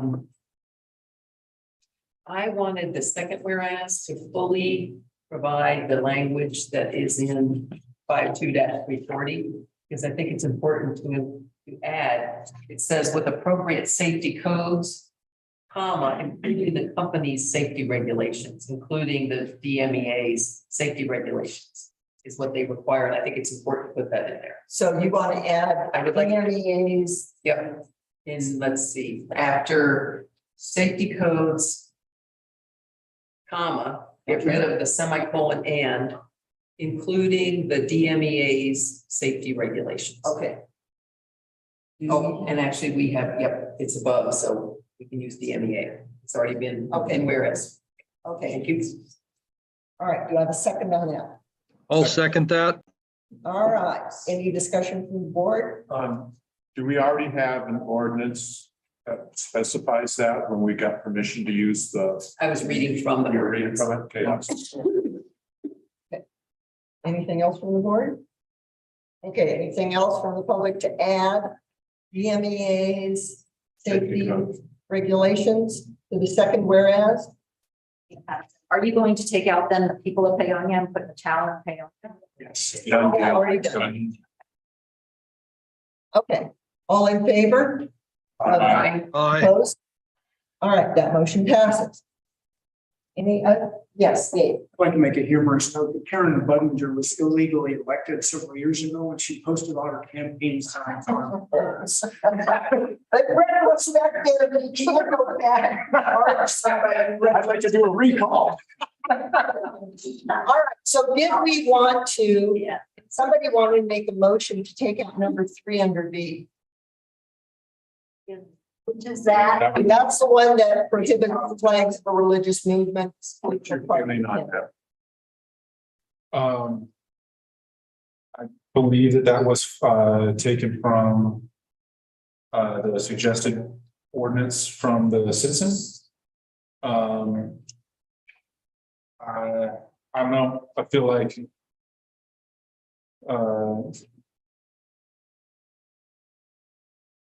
do whatever you want. I guess there were two emails that came into us. And one was that they felt that it was a discrimination against religious movement. Yeah, it's based on the assumption that it would be inflammatory, you know, basically it's a matter of common courtesy and discussion that politics and religion are out of balance for polite conversation. And so that was the basis of that. Part C as well, was stricken, was meant to basically keep it kind of tame and less controversial. But Yeah, I because understand how it could be seen as discriminatory, and several people brought that up in public. the Board of Trustees can oversee what flag would be go up. The Board of Trustees could also make a choice that would get us into a lot of trouble. So maybe that is a good clause to keep. Yeah. Yeah, I'm Yes, for keeping all right. it. All right, no, I don't hear any emotions to that effect one way or the other. So what you were originally gonna say, get rid of B3. That, that had been brought up as to whether, that we're not going to strictly forbid any flags. So what you need to do is the town of Paonia should only be saying what is a yes. Exactly, not a no. No, don't have no's. This no is a lawsuit waiting to happen. So, yeah. This is really bad. So do you want to make a motion? Yeah, what's that? Make a motion. Okay, I make a motion that B3 be stricken. Okay, you have a second. Second. All right, anything else from the board? Just similar to Dave, I don't want to repeat him, but I've had people feel there was discrimination against people that follow Christian religion. and That people really had a problem. Okay, anything from the public? Yes, Ms. Watts. It's kind of hard for me to sit here and listen to you guys be lawyers. And listen to you interpret the Supreme Court decision. And I'm not. I am. No, I mean, I respect your attempts to do this, but it's making me uncomfortable, because especially if we're talking about lawsuits. I mean, has CML looked into this? Have they had like newsflash bulletins, emergency, that they should be contacting you? Have you contacted CML? Have you contacted CERSA? I think there's this component of talking to our insurance provider. I really think that we should be going in that direction to really get good advice. Okay, thank you. Thanks. All right, anything else from the public? I'm striking 3. Yeah. Yes. Paul Kinsley, Matthew's Lee. One thing that I just want to clarify is when we went through this whole process, we talked to DMEA, and what we heard from them was that their utility poles were strictly off limits, but the light poles downtown were owned by the town of Paonia, and those were not. Is that from DMEA? Yes, Okay, cool. this is in our ordinance. This is what our law says. Is that from DMEA? Yes, yes. It is, okay. Because when we were going through all this, I worked through one of their board members, and I just confirmed with their board member, like, do you remember this conversation? What do you remember about this? And they confirmed again that the town of Paonia owns those light poles. So that's like one of the things that I think needs to also get clarified, probably before you add in anything about their policies. Okay, all right, thank you, Paul. Yes. All right, anything else on taking out B3? All right, all in favor? Aye. Opposed? I'll say aye, but I think Suzanne makes a great point. We cannot approve this tonight without. Well, we're not going to approve it tonight. I'll say aye. Aye. Awesome. Down in May. Okay. All right, so that passes. All right. Are there any other changes we want to make to this? I think it's moved. Yeah, I was, I guess to respond to Paige's query, I think that the, part of the process, of course, was gonna be bringing it to an attorney for their review. Basically, this was thinking we'd be able to have it back with comments by now, but we're at the point where we're getting our comments into it, so kind of getting it shaped how we would like, and then we have to, of course, have it reviewed. So basically, I think that right on path, and if they look at it and laugh, then we'll see, like whatever. So if there's nothing else, then the next iteration will be to take it to the lawyer answers.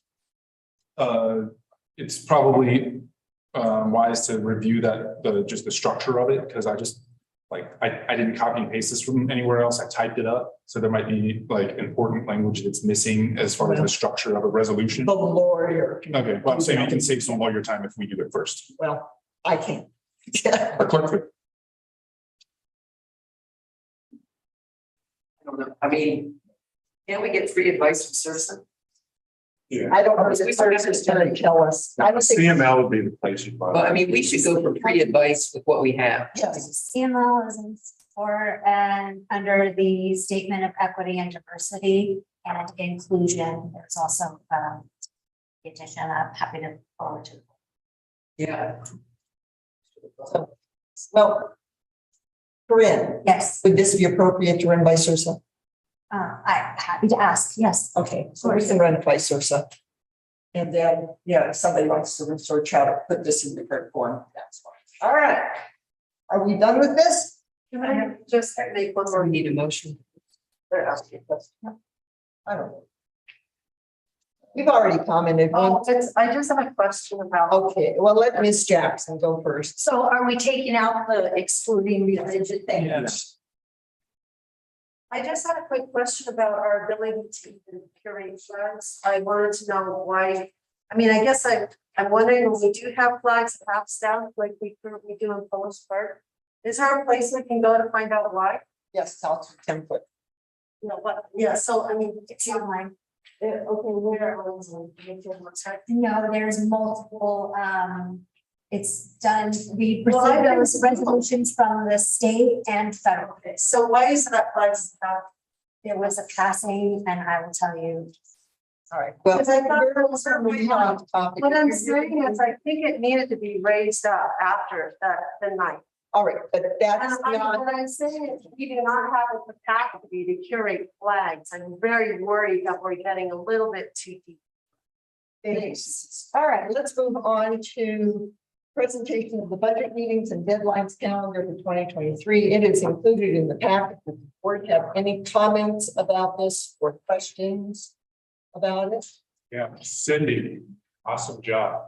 You did a really good job. So I'm gonna put all these dates in my calendar, 3 counts to get close. Yeah. they're all really- Anything else? Yes, Steve. I just want to thank Dave for the suggestion of us to meet in our committees, department heads. Provide more cooperation with staff. And so we're hoping that we get support our meeting on Tuesday. Staff. Staff. Corinne, Sorry. we're hoping that we get financial support for our meeting on Tuesday for the Parks Committee, so we can talk about the budget. Yes. Thank you. Hi. All right, thank you. And thanks, Paige, for that suggestion. Yes, and I just want to echo what Dave just said, is those for every committee, please get with Cindy and the department head, which is in most cases Cory, because the wish list needs to come forward. Now, what I want to add is, we do know that the water committee has already said what their 5 priorities are. Yes. So let's make sure those get into a formal place and we can talk about, for the budget part, but everybody else. I have 2 questions, a request and a question. Yeah. So on page 92, under one of the entries, I'm sorry, I don't have, it says, discuss new software. Yes. Under October 13th, review proposed budget by a new software, and I wonder what the new software was. You shouldn't be there, shouldn't be there. Oh, It shouldn't actually be there at all. okay, so there is no new software. There it is. Okay. Bring it up. So my suggestion is under, I missed it. okay, well, there we go. Susie Caldesis is right. Sorry, about me. Reading the fine print. So I appreciated the information about the budget process and some of the provisions out of our code. So I have to tell you, the one thing that I am finding that I'm looking at very hard and stewing over is our reserves. How they're handled from year to year and how we're spending them, et cetera. So could you include, and I remember at one point, when we went to the CML training on budgets, they said we needed to have reserve policies. And you had mentioned that we do, and I think I've read them in previous budgets, but could you please insert what have been the traditional reserve policies in this intro as well? Is that? It's all, yeah, it's in there. It's just, I didn't. Yeah, if you could, because I think I read it in the budget summary, but if you could put it here as well, so I don't, because I think this is a nice place for us all to understand what we are bound by in terms of code. Under budget policy in the document. Okay, well, could you insert it here when this document continues to be developed? Is this municipal code something that you just have plucked down from another document elsewhere? Yes. Okay, could you ensure that when we start talking about the budget, that we have a clear place to look at reserve policies? Pop it in here, because I'm assuming you would like us to be having this when we start our budget discussion to refer to and to be aware of. Right, is that a correct assumption? I think I know what you mean, and I'll get with her on how to do that. Okay, and then when we get into budget stuff, is there a way? I'm thinking, I would like to be able to refer back to this. As This is just our calendar. No, all the code. Is it provided in a place for us to refer back to when we start talking budgets? It's in the budget. But in the draft budget That's what I'm It'll trying to be say. in the draft budget. Okay, could you make sure that the, all the other, what did I just say, reserve It will be. policies are there? Okay, All thank you. in there. Okay, Yes. do. Okay, That makes sense. so what we It started to. yeah. So I guess what we need to do is to approve this calendar. Make a motion to approve the calendar. Do we have a second? Any further discussion? Anything from the public? All right, we have a motion and a second. All in favor of approving the budget calendar?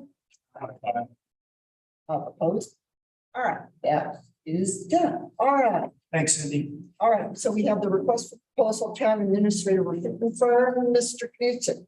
Yes, what I found in my experience and tell me I'm wrong, but when you're recruiting for a position and you actively recruit, typically you get people who are looking for jobs on the year ad, not necessarily people that are called passive candidates.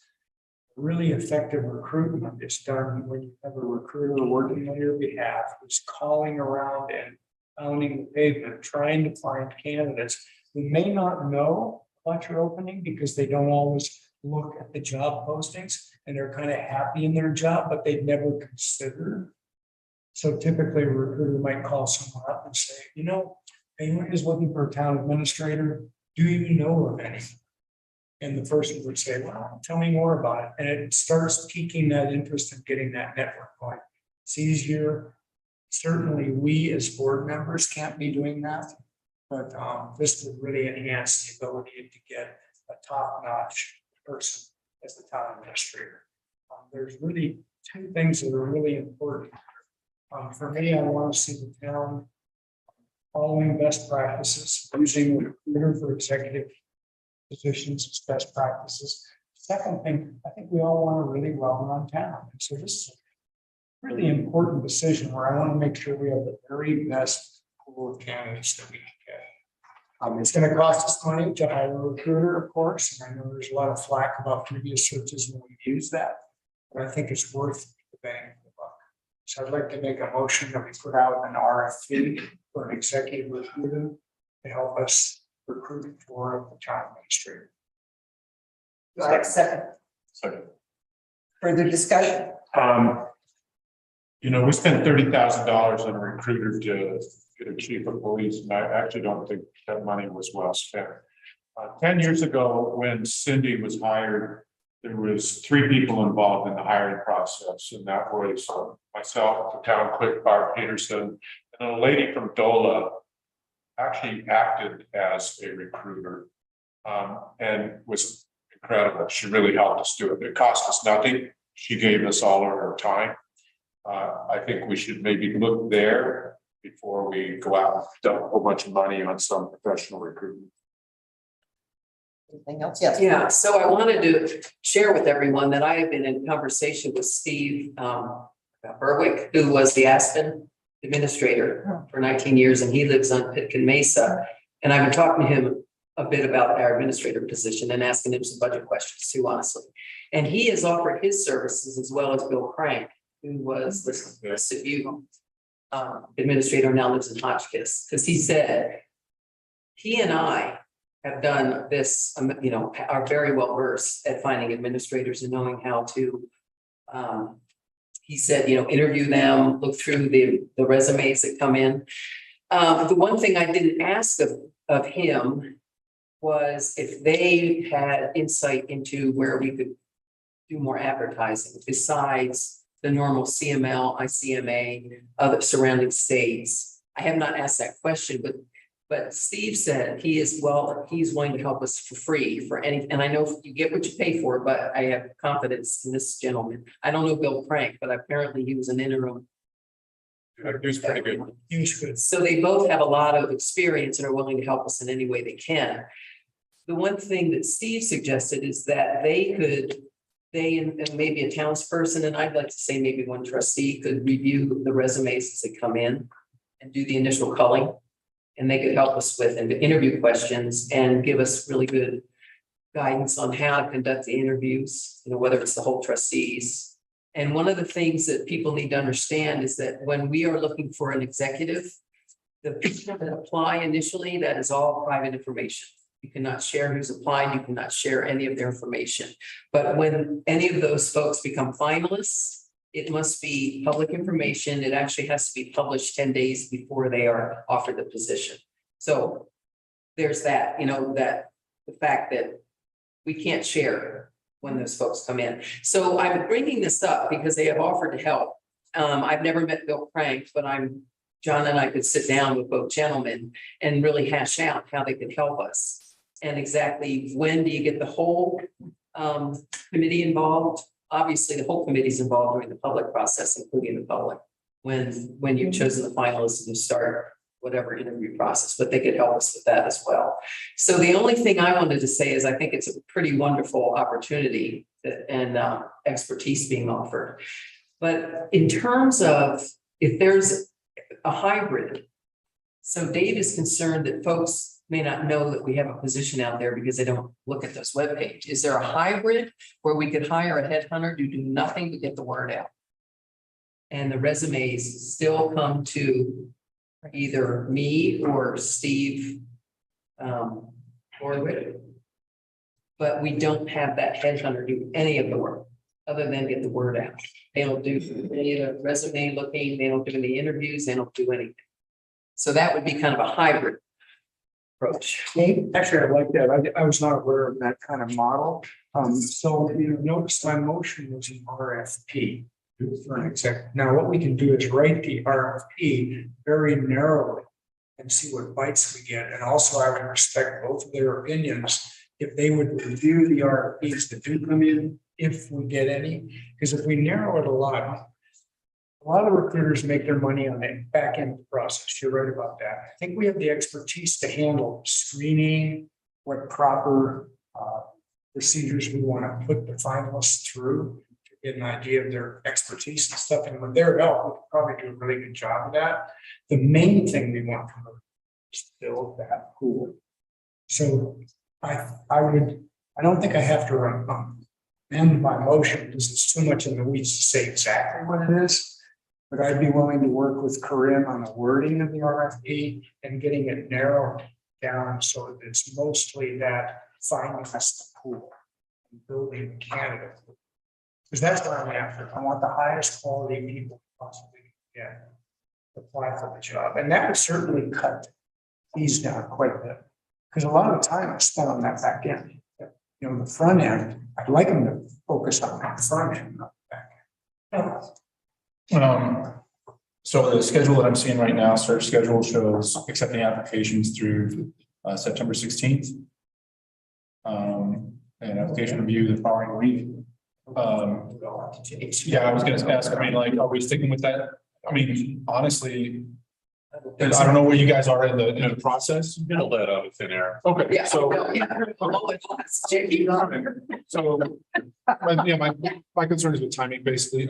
I do think that we should kind of give it the old college try to start and let you guys put whatever you finalize, out on some message boards and see what kind of response we get, but have somebody maybe waiting in the wings if that doesn't quite pan out as quickly as we'd like, or if we want to have like a boost to our exposure or however you want to say it. But if we modify our search after that, after we get a couple of weeks maybe of just advertising on message boards. Right, and doing the normal, all the online, what am I trying to say, platforms. It must be getting late. So, would it be helpful, you think, if you put a closer timeline on the advertising part itself, instead of leaving it out there for 6 weeks or whatever? Put like a 3-week thing on it so that we could test the waters that way. I think what I'm hearing described here is a sequential, not a sequential process, but a simultaneous process. And I like the idea. In other words, you guys go ahead and throw out what you have right now and your job description and advertise in CML and advertise in ICMA. Get the process rolling. In the meantime, we'll put out this RFP with very tight deadlines saying we've got to have a response within a week or two. And see what we get for the RFP. We have good expertise that's going to evaluate the RFPs. We might not get anything from the RFPs because it's so narrow. And they could probably help with finding other outlets for getting the word out as well. Exactly. So, So I wouldn't want to see you hold off just because of this. I like the idea. In other words, you guys go ahead and throw out what you have right now and your job description and advertise in CML. Get the process rolling. In the meantime, we'll put out this RFP with very tight deadlines saying we've got to have a response within a week or two. And see what we get for the RFPs. We might not get anything from the RFPs because it's so narrow. so on advertising or getting brochure out. I think you've done a really good job on that.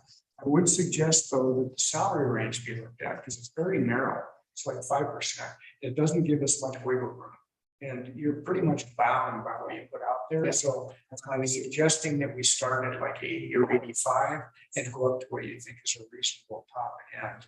Might be 105 or something like that. You saw the numbers. Yeah, And I saw that you adjusted that. That was great. But typically those types of recruitment things, candidates are used to wide ranges, not narrow ranges. Yeah, We're off topic. Yeah. yeah, exactly. We need to. right, because I want to talk Yeah. about that. After we Yeah. Right, so anything else on the motion to put out an RFP for recruiter for town administrator? Okay, anything from the public? Yes. Sorry, the motion is to put an RFP out for.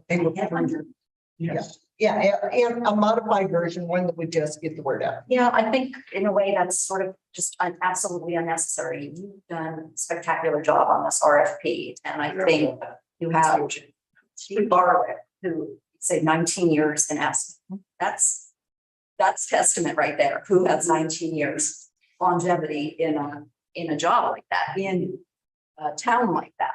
So, and the other guy sort of break. I think why not just start with that? We tend to just throw money at things and it's unnecessary, absolutely. And just see what you get with this. And I think. Susan. So headhunter, well, I actually prefer a foot hunter. Can you do that? A foot hunter, not a headhunter, a foot hunter. I don't get you. My sense of humor is really drained by 8:50. So I, it sounds like an idea, but since you have these professional administrators around here who are willing to help, would it be, I'm sorry if I missed this, if you've said this, but would it be possible to consult with them and say, would you advise, what kind of headhunter? Should we do a headhunter? I mean, maybe start at the beginning and find out from these. Do that, I think. So have they weighed in on that and said, No, I have not. I've never even met Bill Craig. they might just say go away and then you can start in. No, they're both very willing to help. They both love And Paonia. they might know the process, and if they know Paonia, they might know the best process that they could advise you. Of course, not decide first, but advise you. And I mentioned to Steve that it was on the agenda to potentially do a headhunter, and he, pretty much said, of course, if you guys want to do that, of course you could do that, but I still offer any help I can offer. Yeah, see where they stand first, because they could have a lot to contribute, knowing the community and stuff before you start throwing the money at a headhunter, even a modified headhunter. Yes. I want everyone to understand, we're not making a decision. Yeah, all right. Oh, I see. That's all we're doing. All we're doing is putting out an RFP to see what's out there, to see whether it's worth the money. We might be pleasantly surprised at what they come in on. Because now we've narrowed it down to a specific task. There's a very tight time. So that if we can decide later whether, yes, it's worthwhile, those people can weigh in on whether they think it's Right, and we don't have, just because we put out an RFP doesn't mean we have to hire. You would write Writing the RFP for the headhunter. I'll work with Corinne. Well, no, this is getting way out of hand. So we have Mr. Markle. Mr. Markle. Yeah, I'm sorry. Yeah, I think that probably there should be a personnel committee. Okay, I'm fine with that. Yeah, okay, fine, whatever. All right, so we have a motion in a second. Can we wait 2 weeks? To put out, we have a motion and a second to put out an RFP for a recruiter for town administrator. All in favor? I'm gonna modify that, move to modify that, sorry, Okay, to be explicit, move to, RFP. Parallel, yeah, so not sequentially, simultaneous, thanks. Simultaneously, so put out. With- yeah, simultaneously. With the town administrator. Okay, that doesn't make a lot of sense. If we make it simultaneously to a beginning shots. Yeah. Or beginning advertisement, something like that. I guess it doesn't matter. Yeah, what's all this? Okay, Thanks. so all in favor of, we already did it. We're all. You didn't comment on this. We can do it. I would probably. Right, thank you. All right.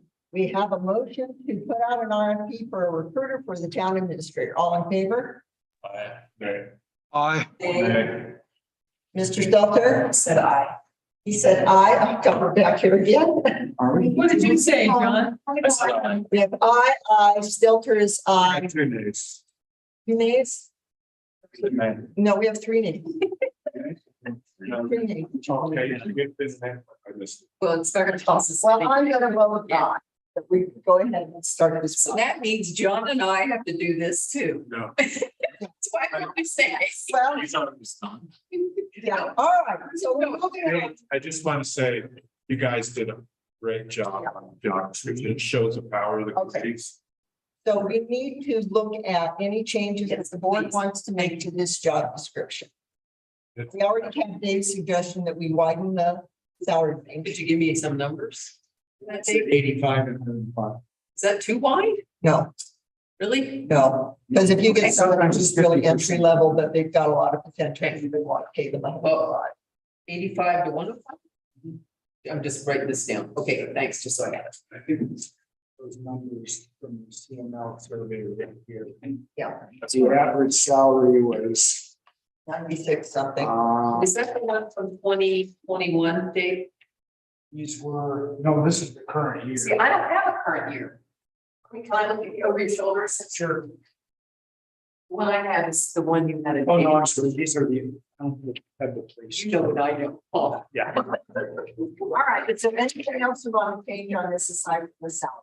Oh, please look at the benefits Well, too. I mean, yes, The one, it says 2021, but it's 2022. Okay, Just the title was okay, changed on. but it's the same one that Yes. is in yeah. the, okay, Yes. perfect, that's all. Good, you know what, Cindy? I'm sorry. yeah. There's 2 pieces to this. This is the actual, what they're actually paying. There's also another column that got cut off that shows the ranges of these communities. We'll get, and that was in the email that was sent on the August 4th. So you did send that whole table? Okay, I'm sorry, I didn't see it. That's all right. So we all have it. Yes. Okay, Okay, so we have, so you want feedback on the full-time benefits. Yeah, PTO is PTO, it's all paid off. Paid time off. We have 9 paid holidays. So currently, what is the current status of employees on the health plan? It's tiered based on how long for the town, up to 90% of the employees' coverage and a maximum of for the family.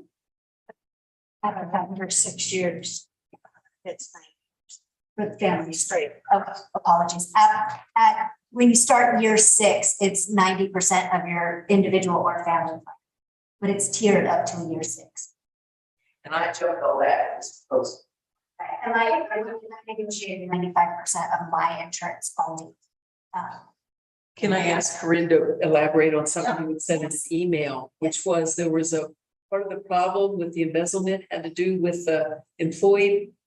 There was at one point, so going back, Dave, you might help with this one as well. There was discussion about the town creating an HSA, a health savings account instead of an actual plan.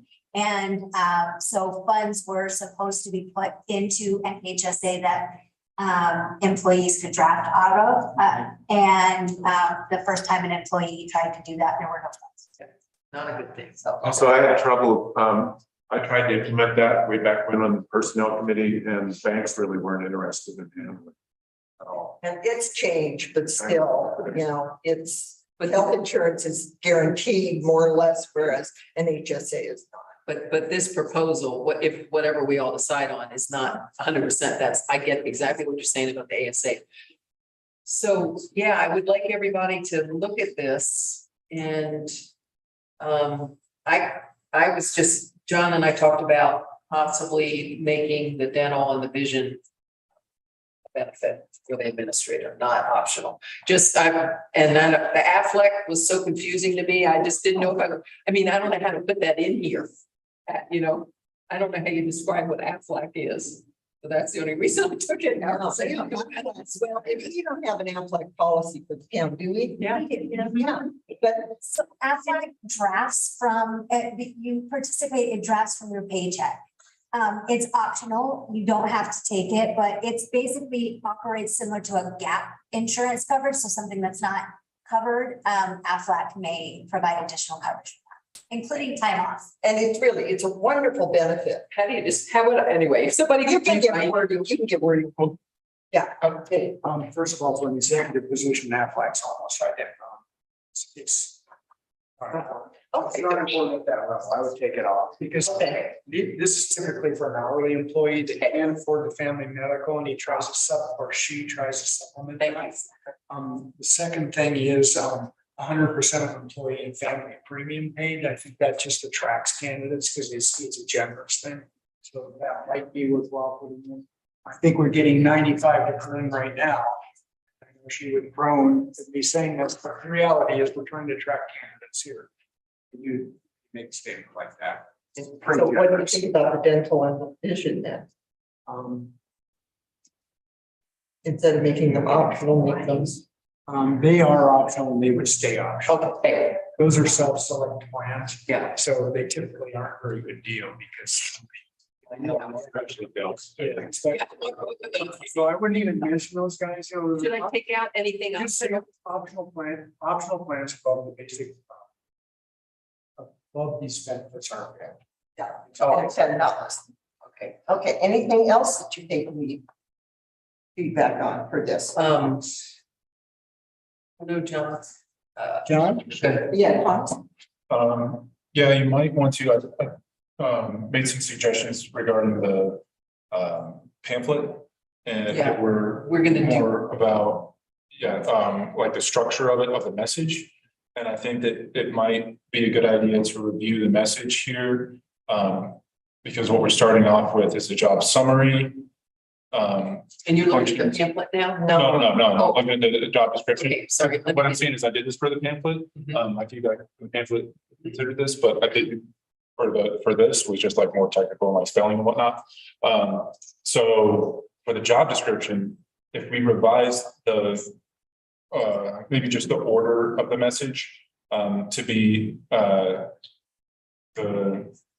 basically the benefits, the positives, right? First? Yeah, maybe not to start off with benefits, right? But like a more friendly introduction. And then in the center, the duties and all the necessities, right? What you think of as like a negative, right? The work that has to be done.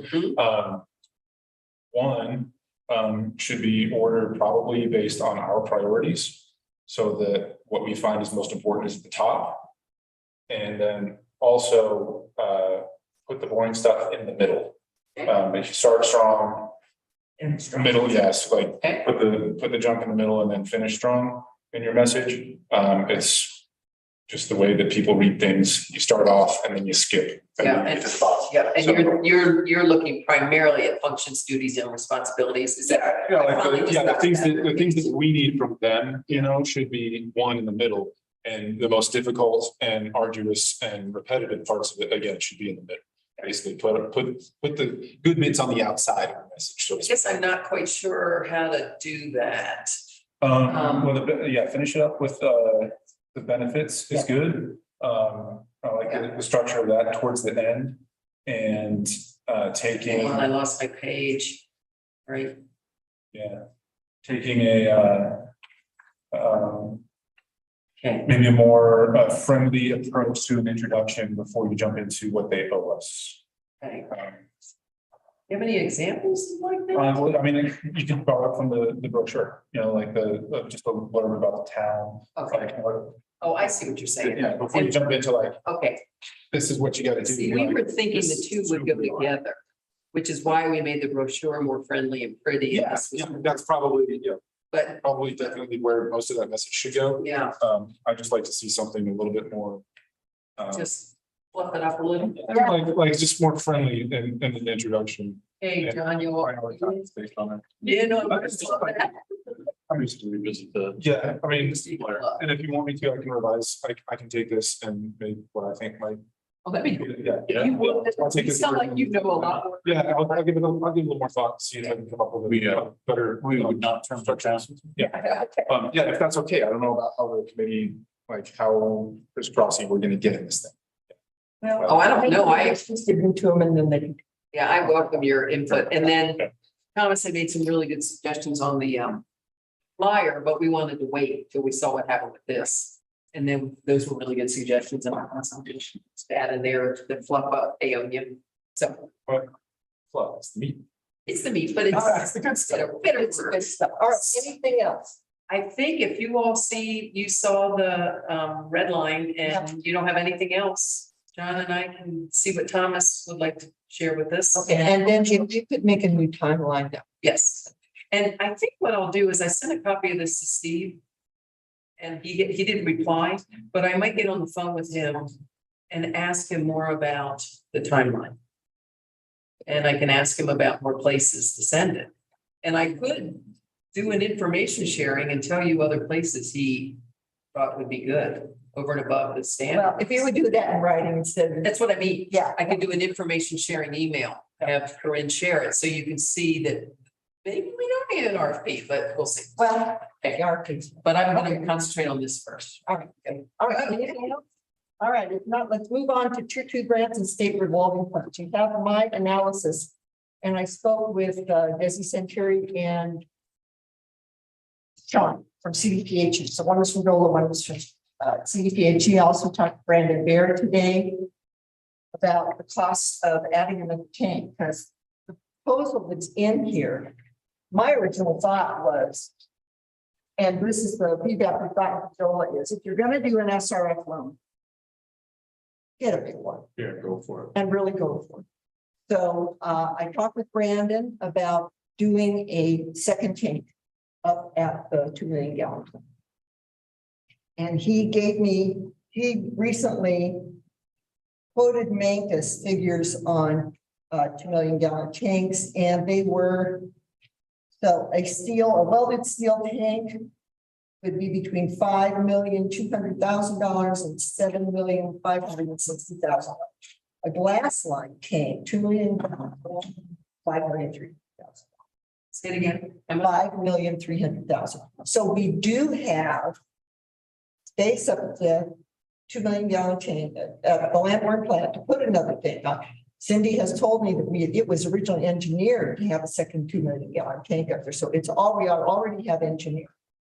So what we need to decide tonight, the idea is we go ahead, we start the process for SRF. It's going to take a year to get that through that process for that loan. Talking to Desi and Sean, 80% of that loan or $2 million, whichever is less, can be forgiven off that loan, which means we would have approximately, if we went with the glass line tank, with saying $1.5 million to do the relining on the other tank, and the glass line tank that Brandon quoted had all the fittings, all the setup, all the plumbing, everything included in this. So that it would be, the total for that project then would be $6,800,000. If we go ahead and apply for a tier 2 grant with DOLA in the next grant cycle, because we cannot we have to match dollar for dollar with the DOLA grant. We can use SRF funds to match that grant, but we have to know that we've got the SRF funds to match it. So if we get a $750,000 DOLA grant, then that takes our project down to $6,550,000. If we get a $2 million loan forgiveness on that, because that would be the maximum we could get from them, that would take it down to $4,050,000. The interest rates, again, confirmed by Sean and Desi, is 0.6 to 1.75% on a 30-year loan. Who's Sean and Desi? Desi is with DOLA, Sean is with CDPHE. At the interest on that amount, 1.75% interest over 30 years would be $70,000, $70,875. So the total due for our SRF loan would be $4,120,000. That means a monthly payment of $11,445, which by the 3,000 water users we have comes out to $3.82 per user for the life of this loan. So that would be the big picture. If we decide just to reline the tank and not do the rest of this, we could probably put in a $2 million loan request, get 80% forgiven, have the $40,000, $400,000 left over. And I think those figures are pretty close to what was in the packet. So if we do need to move, if we're going to do the SRF, we do need to move forward on it. This would mean that our grant and our loan would come due fall of next year, because it's going to take that long to do that, which means we could get our money, put it in place, and then move to do all of this in spring of 2024. Yeah, That's a good idea. I think we should go for the tank, but twice before town council has approved a tank up there and it's been spiked either by the administrator or the mayor. And we just got to do it. There's another piece to that puzzle is the interconnect line so that the extra tank can feed into the lower tank. There is a 2-inch line. Jeremiah can't find it. I think they cut it when they did the work on the 1 million. It's going to go up and show him where it came up.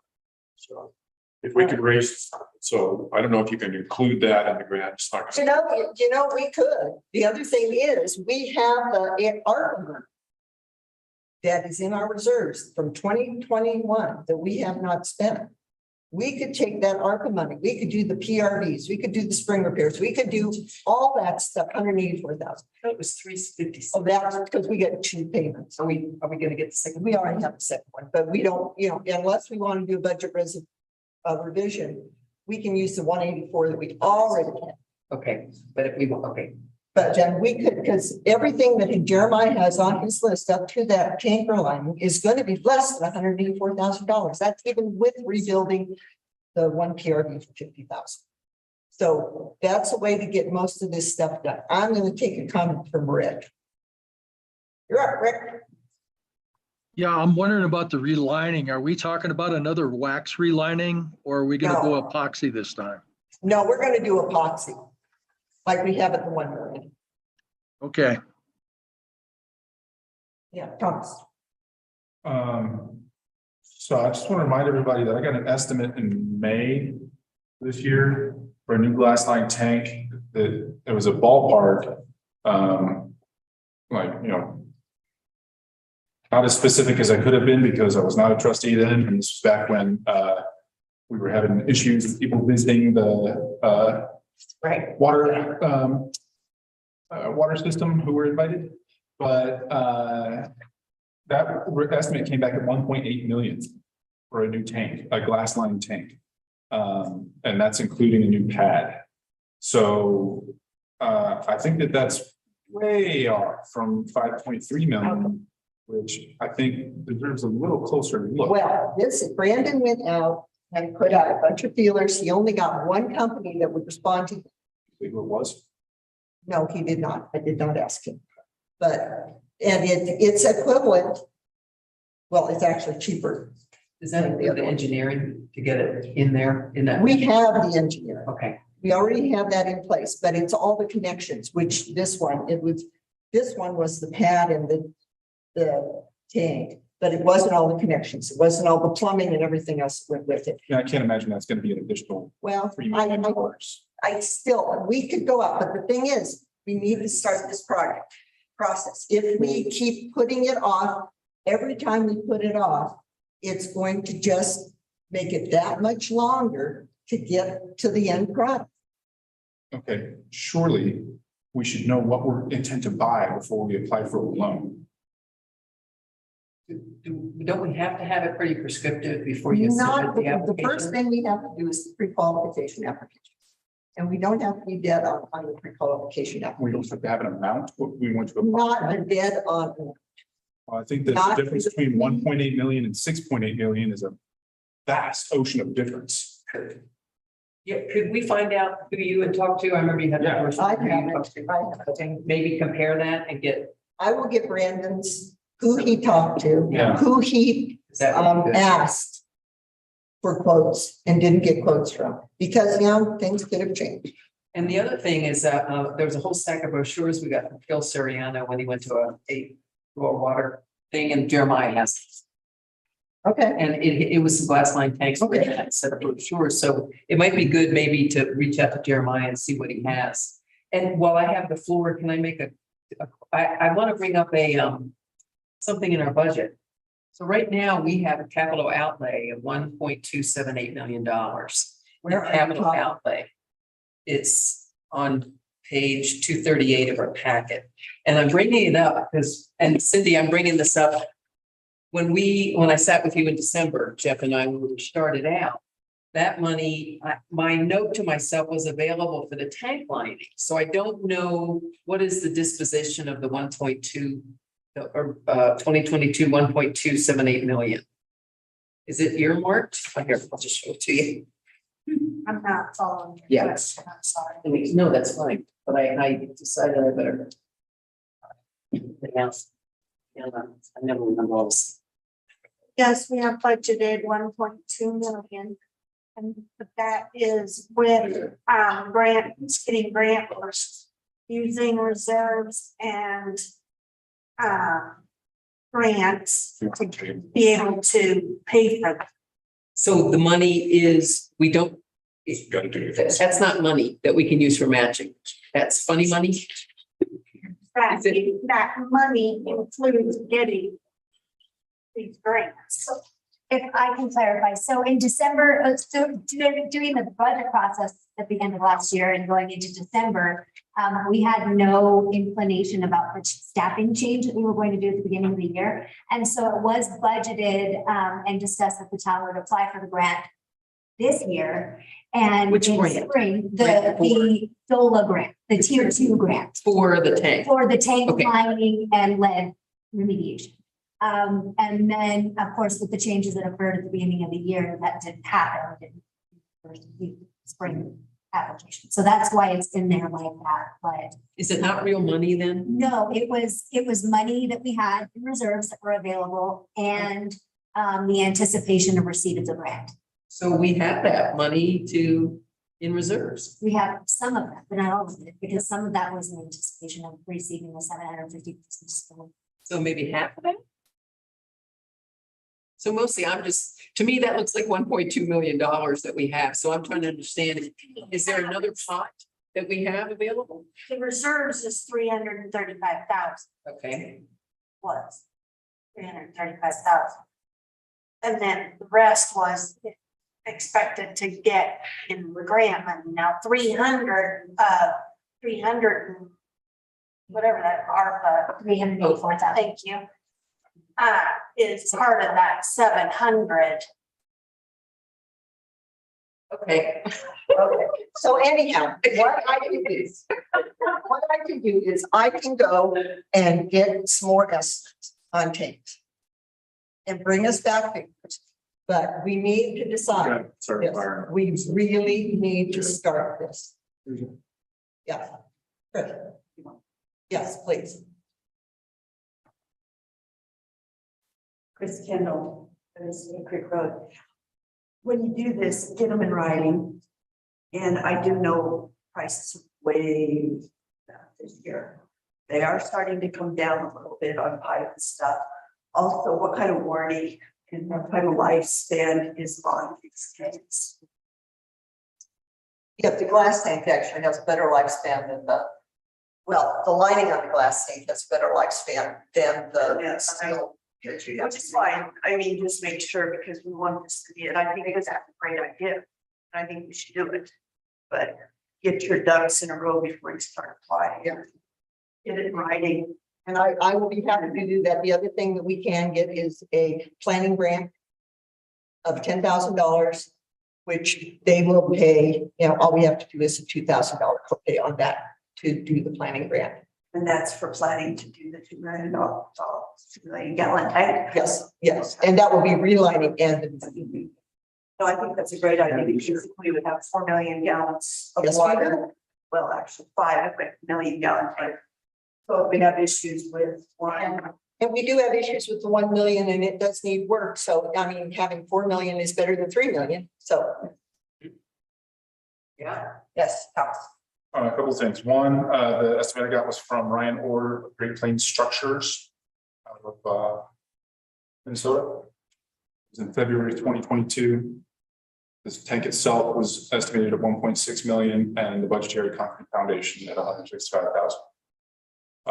Second, we should be fully aware that adding 2 million gallons of storage is not nearly anything approaching like a raw water storage solution. This buys us maybe a couple more days of use. We can burn through 2 million gallons in a couple days. Third, the 1 million gallon tank, while it is there, is not and has never been operational. As far as I know, the Clock water plant has never produced a drop of potable water, and we cannot use that storage area for potable water at this time with the infrastructure we have. Say that last part again. I don't think that's correct, Thomas. Yeah, it's been offline since 2015. Right, it's been offline since 2015. Okay, right, there you go. Yeah, since, okay, yeah, maybe previous to that. Since it was had been revised, it has never produced potable water. Well, it still can. That's the thing. And Jeremiah is in the process of getting. I understand. I just want to be clear that saying that we have 3 million gallons of water storage right now is not accurate. Okay. We have 2. All right, so anyhow. So back to this whole proposition.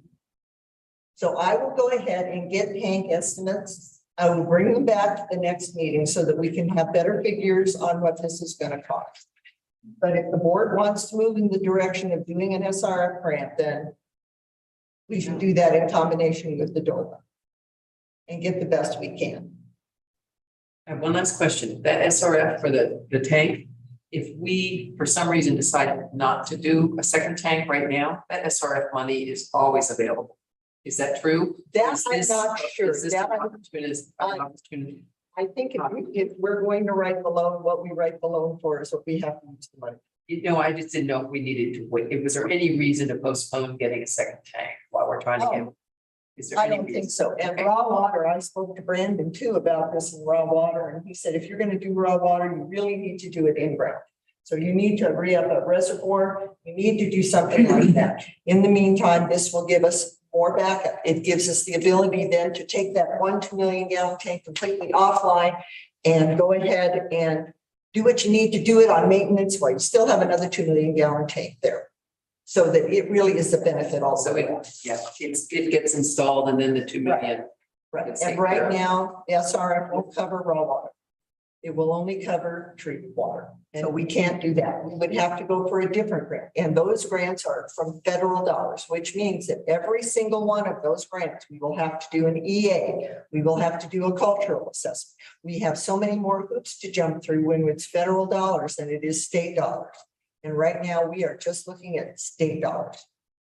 Wasn't there something about federal dollars? You couldn't use state match to pay? You Yeah. couldn't use state money to pay the match. You can use state money. So the SRF is kind of a federal program. It's managed for the state. You can use the state DOLA funds to match the federal money and the federal money to match the state. Okay. The other thing was the matching funds that are provided by the state to meet the requirements for federal grants. Those from the state can only be used on federal grants. We cannot use that money from those matching, that matching pot on any of these state grants. Hey, wow, it's very confusing. Mr. Kennedy. First of all, I'm noticing it's not. I know, we need to And move on. so I'd like to make a motion. 10 o'clock, and we try to be very disciplined through this request for these 2 items before disbursements. Right. So I'd like to make a motion that we hold off on the communication process for upcoming town events. And that we go straight to what Thomas had asked for at the beginning. Getting to our disbursements in Central Virginia and work in a very focused way so that we could actually hear our staff reports. Yeah. Okay, so we have a motion to extend the meeting until 10 o'clock and that to table the communication process. All in favor? My Opposed? understanding is that we needed a second on that. Oh, I'm sorry. Do we? I'll second it, and I'll say aye. Yeah, and my understanding is that that's to be at the next meeting, the communication Yeah, process. we'll put it on. Okay, all in favor? Aye. Aye. Can we have a 5-minute break? I'll just go. Okay. 2-minute break. 2-minute break. All right, second that. All right. So then you're up next. Council. Most. Yeah. Well, thank you, guys. I'm gonna keep working on this. I I think, have a question about that. Yeah. Now that most of the board. Then I say, yeah, Sure. right now. as you wish, Suzanne.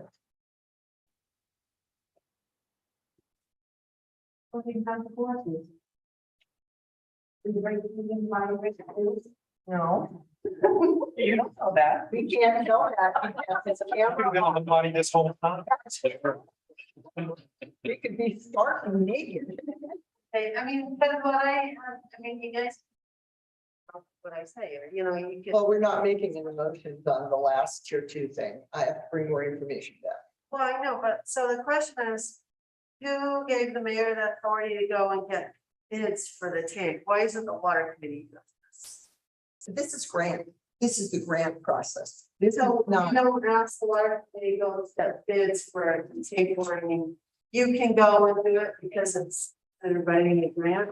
Part of the grant process. It's part of the research that you do to So my write a concern grant. is, have you talked to Scott Thomas? Is the rural water authority helping you get? No, the Rural Water Authority, I have been very disappointed with their reactions. But we never- Now they've made lots of promises and have not followed through on any. My concern is I've heard that Brandon is with SGM. And I've heard that SGM is for rich towns.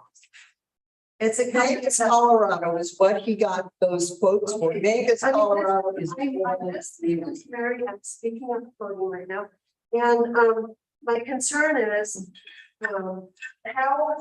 How comprehensive is he, you know, with, finding bids, is he? What's the easiest, which happens to be most expensive, or, so are you just gonna go back to him and try to get all the bids through him, or is there another process? No, I will go and look online and find every glass tank I can find and I will ask for him. Okay, and Thomas is gonna help. Sounds like. Have all of them. Sounds like he's gonna- What's that? I think I already sent it to her. Back to February. Okay. Do it again. Great, so Thomas is gonna help, right? All right, So feel better. all right, so let's move on into public works report. So I guess my question, one is, sidewalk repair and replacement was deferred until 2023. Give me a page number. Oh, yeah, sorry, I skipped down to it. It's page 214, Thank you. in both.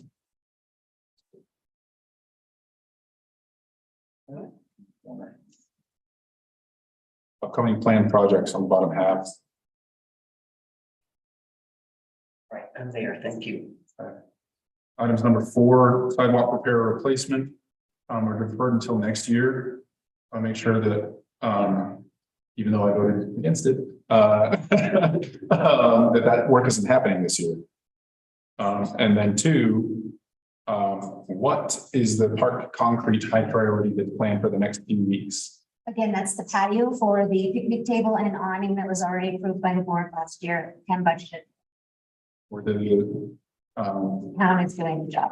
right, where the sandbox was? Yes.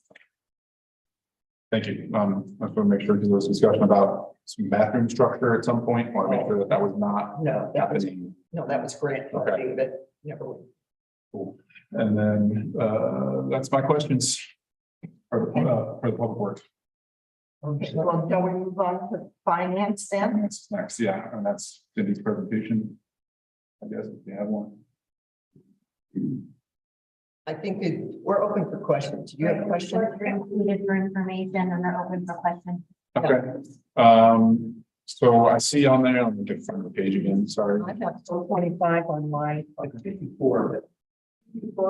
Yeah. I have an extra page. That's good. Okay. There was one added, Above it, right? one page added. Okay, right, so I see, the audit preparation says that the initial draft report was received on May 31st, provided to the board on 6/23. The revised draft was received on July 29th, provided to the board on 7/29. And the revised draft report was received on July 26th, and then we got that provided to the board today. I have not seen anything until today at 8:30 this morning about this process. Has anybody else Yeah. got a copy of the draft report? Yes, I have. At least one. Yeah. I got one. Okay, I didn't say because I remember. I did not remember seeing any of them. I went through my emails, did not find one. I can't. And I'm glad that somebody else has, Yeah. because I was losing my mind and I would like that to be corrected. It was in your mind. Yeah. Thanks, Dave. I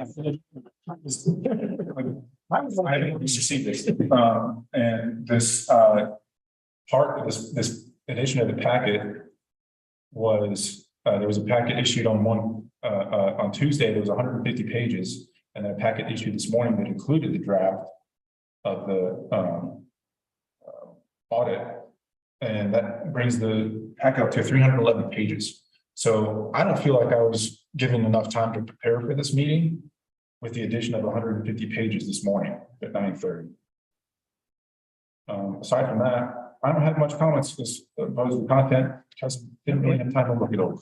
Okay. Yeah, Mr. Peterson? Well, I think I have to agree. Maybe I missed emails or something, but I was in the same boat as Thomas about the only draft I saw, I think, was the one I saw in the packet. But the reason the packet exploded is because we saw the draft. So. But we're not expected to do anything. with it. No, we're not expected to do anything. What was the last time not reading? Just that. Correct me, Cindy, what did I miss? Cindy?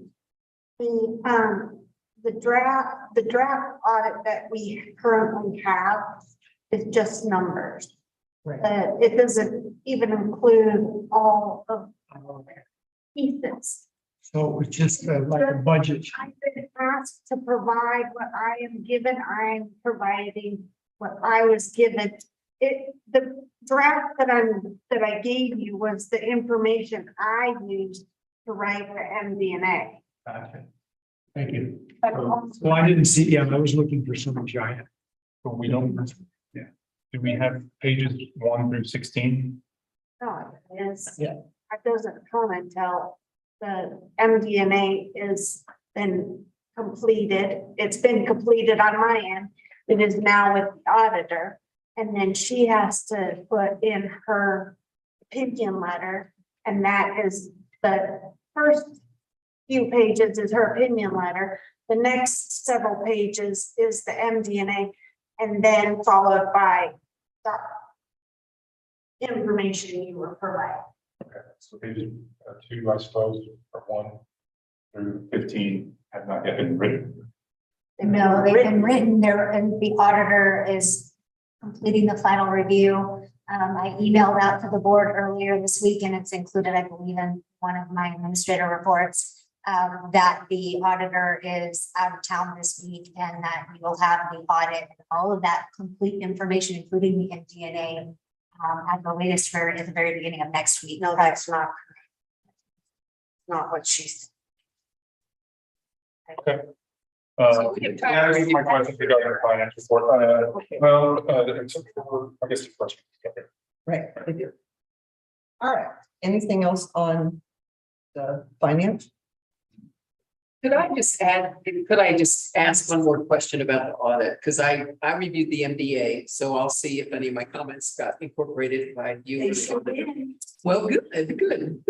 And I want you to know I reviewed that because it's kind of the English part of the audit, you know, and so I gave it my layperson's look. So anyway, but when will we have the full document to look at before it has to be approved, sent to the state? She gets it. But I mean, She's out of town. I know, but what was the extension, Bill? End of September. Oh, okay, so we should see it by end of August, should we? Early September to be able to look at it and ask We are questions. trying to get it as fast as Okay, but we should, I mean, we won't get it in 5 days. correct. Okay, we should have a week or so so we can ask questions of the auditor. That's Okay, so it's, all right, thank you. All right, Because it is not an easy read. all right, let's move on to disbursements. All right, what page are you on? No idea. I move that we pay the bills. Yeah, Both Paige and I have reserved them. but I don't, oh, wait a minute, we know what page it's on because, hang on. 177. Oh. All right. So we have a motion to accept disbursements. Can I have a second? All right, question 3 more.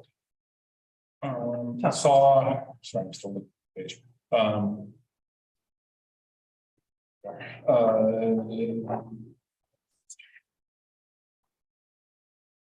Yeah, here we are, page 182. Some notes. Is it the second bar there, 630, we have UFPO 0769 Miami, Colorado, is that our PO box payment? What's the 696? Where are you? Page 182. The second group. Yeah, it's the, Yes, it's Corinne's, I guess, Corinne's card 3742. There's USPO 0769660541 Miami, Colorado, 696. Oh, It's envelopes, I'm sure. Oh, that's when that we did, that's the postage for, when we sent out the. Yeah, the CCRs, the consumer confidence report. Going out. Yeah, we had to mail one to everyone. Okay, cool. And can we get statements for the Amazon purchases? Included. There's 4 purchases on there. What, $200-300? We don't know what it is from Amazon. And then third, the looks like we have Matt's purchases. I think that this is the same stuff that was reimbursed last meeting. Is that correct? No. It's a separate group of travel purchases. That happen to be the same. I feel like we had paid for hotel. Yeah. Unless he's done 2 different trainings. Is this all for the same post training? I don't remember which, that was probably two weeks ago. Yeah, it was last meeting. It was last Yeah. meeting. Okay. Yeah, last meeting, like, Yeah, and that was a check written to him. yeah, sorry, 28, 55. I don't have the keyboard, but I just did like the ones places and it came out to be close. I mean, I do all the sense, so it was different, but it was like really close to being the same thing. Just make sure that we're not paying for a reimbursement. Right. Here. I only saw one pass in front of me.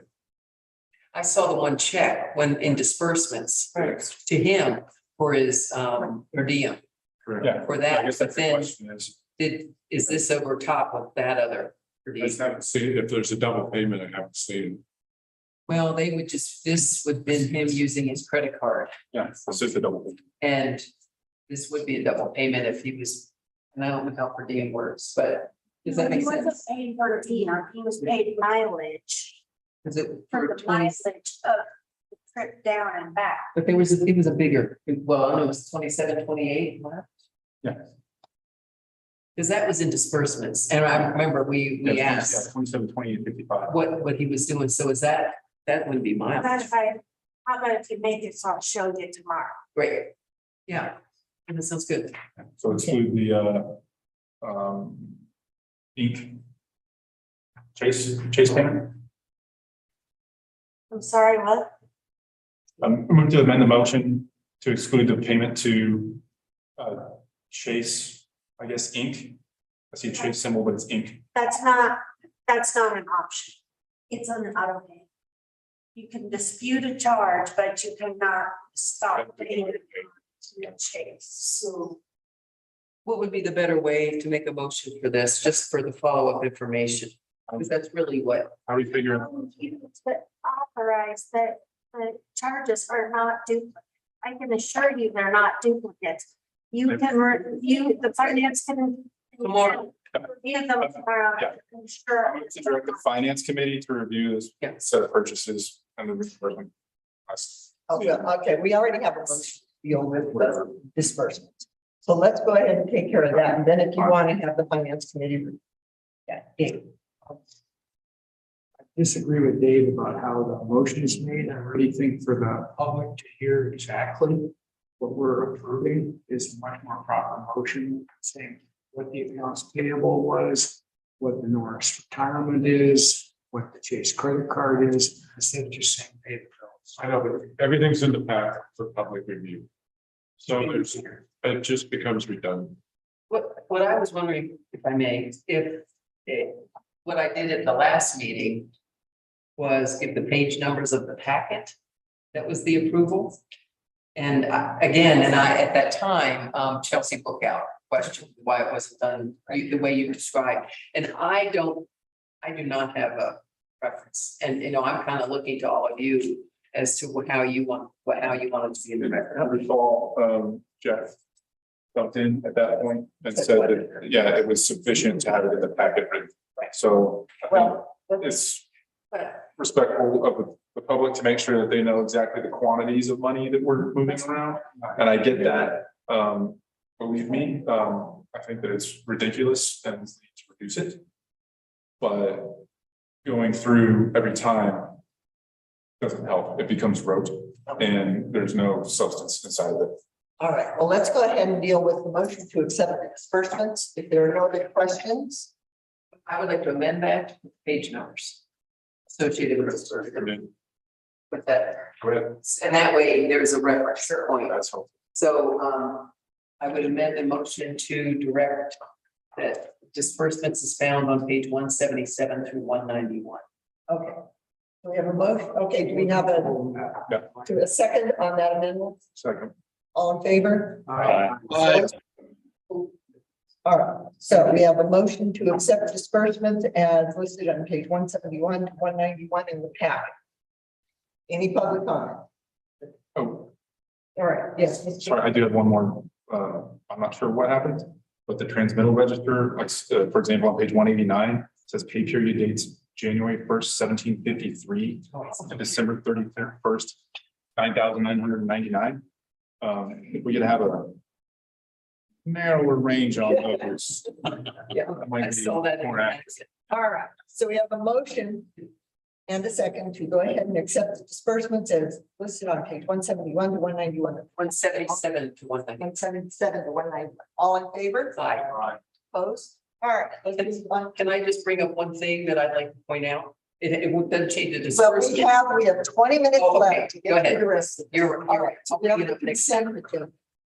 So minus the minutes, we have liquor license renewal and marijuana license renewal. Can I get a motion to accept the consent? One thing I'd like to bring up under the consent agenda is going to be as part of the minutes, but the minutes weren't included.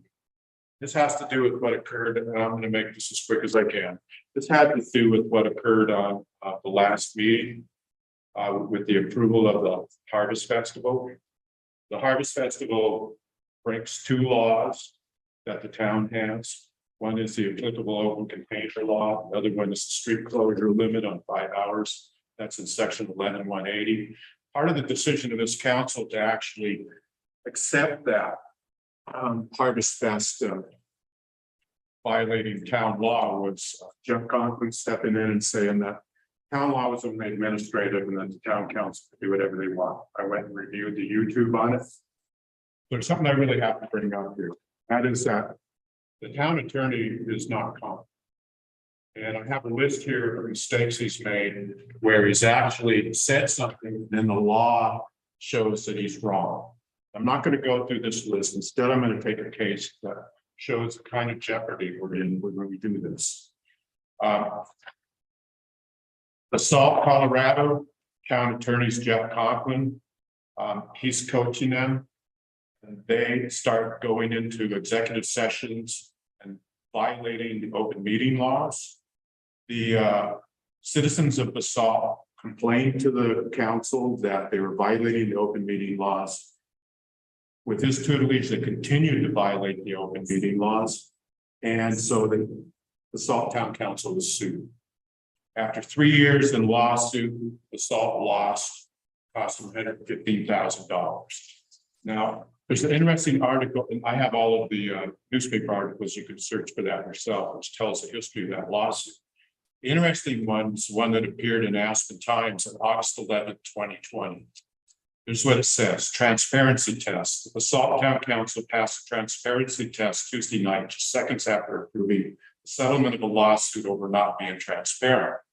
Council approved paying $115,000 in legal fees racked up by Basalt resident Ted God in a lawsuit against the town. Guy alleged the council violated the Colorado Open Meetings Law and Colorado Open Records Act, various closed meetings called executive sessions in 2016. Guy prevailed in June on most of his complaints in the Colorado Court of Appeals. Seconds before approving the settlement, Town Attorney Jeff Conklin requested an executive session at the end of the meeting to discuss water utility easements. Council members bawled at setting the closed meeting because it wasn't noticed in advance. My intuition tells me better safe than sorry, said Councilman Bill Infante. We have put many legal issues behind us. I don't want to provoke another. Councilman Glenn Drummond added, I just want to be legal here. Conklin assured them that they had the discretion to hold an executive session without notice as long as it was properly disclosed at the meeting. Council remained wary and no executive session was set.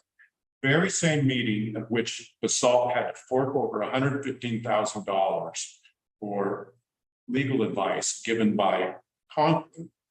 He also suggested they go into another executive session that put him also at additional jeopardy. So my feeling is that you got to be really careful about what he gives you for advice, because I just got so many cases. You've seen the kind of tension between me and him.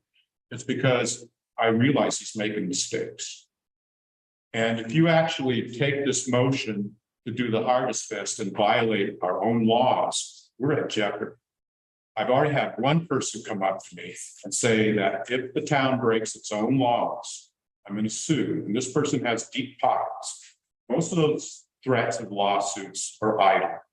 But this one, I think, would probably be open and closed because we are violating our own laws. We all took an oath. And that oath had three components: to support and uphold the Constitution of the United States, the Constitution of the state of Colorado, and the laws of the town of Paonia. We swore to uphold those laws. And yet, what you've done is allow something that's in violation of the very code we're supposed to uphold. If we as a board break our own laws, how can we expect anyone else as a citizen of Paonia to obey the laws? So I really think there's some real jeopardy in this thing of the Harvest Fest. And as a consequence, I know we're revisiting this. I'd like to make a motion to deny the part of the Harvest Festival that is in violation of section 11-1-80 of the town. Do I have a second? I'm going to second. Discussion purpose. We are never going to get through this by 10 o'clock. This can just be done. You guys can just vote on it either way. You can go and violate your own laws, or you can correct this mistake before it becomes a real problem. The real problem will occur when the Harvest Fest happens and the first open container hits the streets, or the actual closure of the streets exceeds 5 hours. Mr. Knudsen? We haven't properly noticed this decision. It was noticed at the last meeting. But this is entirely The different. people that are involved in this that are probably have a sentence are not aware. Don't. It's making these decisions. Oh, wait, yeah, I second. That are here. And our legal counsels. The legal counsel is incompetent. I mean, why do you want him to? In your opinion. No, it's not my opinion. The opinion of the Colorado Court of Appeals. Problem with doing this at 9:48 at night. It isn't noticed. The people who would have a vested interest in this are not here. And we're trying to get through the rest of this. People complain that we're not getting to the staff reports and the rest of it. And here we are, we're embroiled in a different thing. You could have brought this up when Mountain Harvest people were here, but you did not, sir. So I think if we're gonna do this, then what we do is we take this until the second meeting or the first meeting in September and we bring it up then. Because this is not right. It is not right to do this without public opinion, sir. Discussing the motion? Yeah. So regarding the appropriateness of timing, I think that the meetings are long because you let them run long. The items are at the end of the meeting because that's where you put them on the agenda. If you feel like things should be placed more effectively toward letting people attend early, you should get what's most important to the most people up on the agenda first, so that more people can be here to comment on it. If you want to move along, you need to restrict discussion. You need to be organized and orderly in how these meetings are run, if you want them to be run effectively. Sir, you are off topic. I'm speaking to the, You have a motion. what's the motion?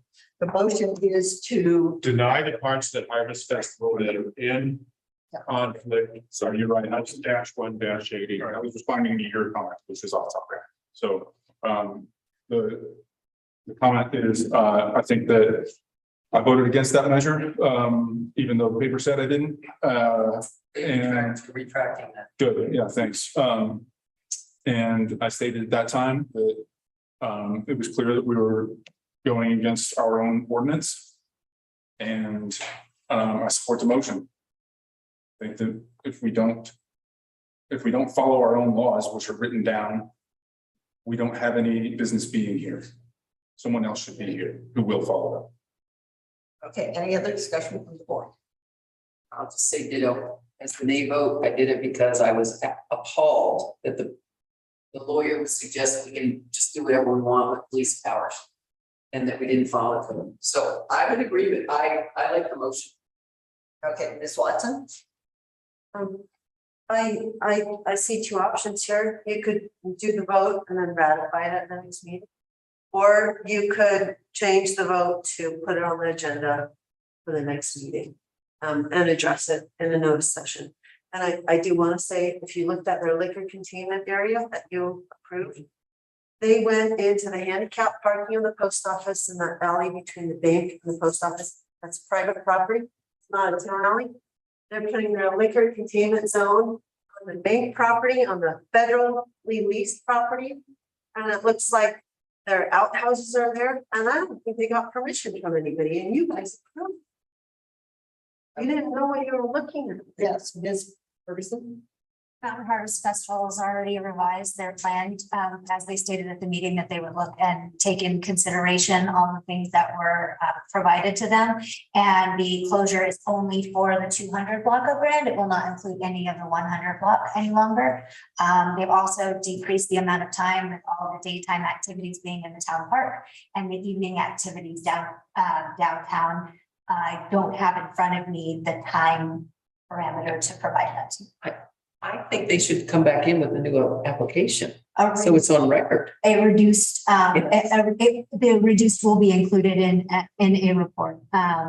It's a reduced plan from what was approved, not expanded, and they stated at the last meeting. But you set precedent. Excuse me, they stated at the meeting that it would, that they would take in consideration and consider doing a modification restrictive, like was discussed at the meeting.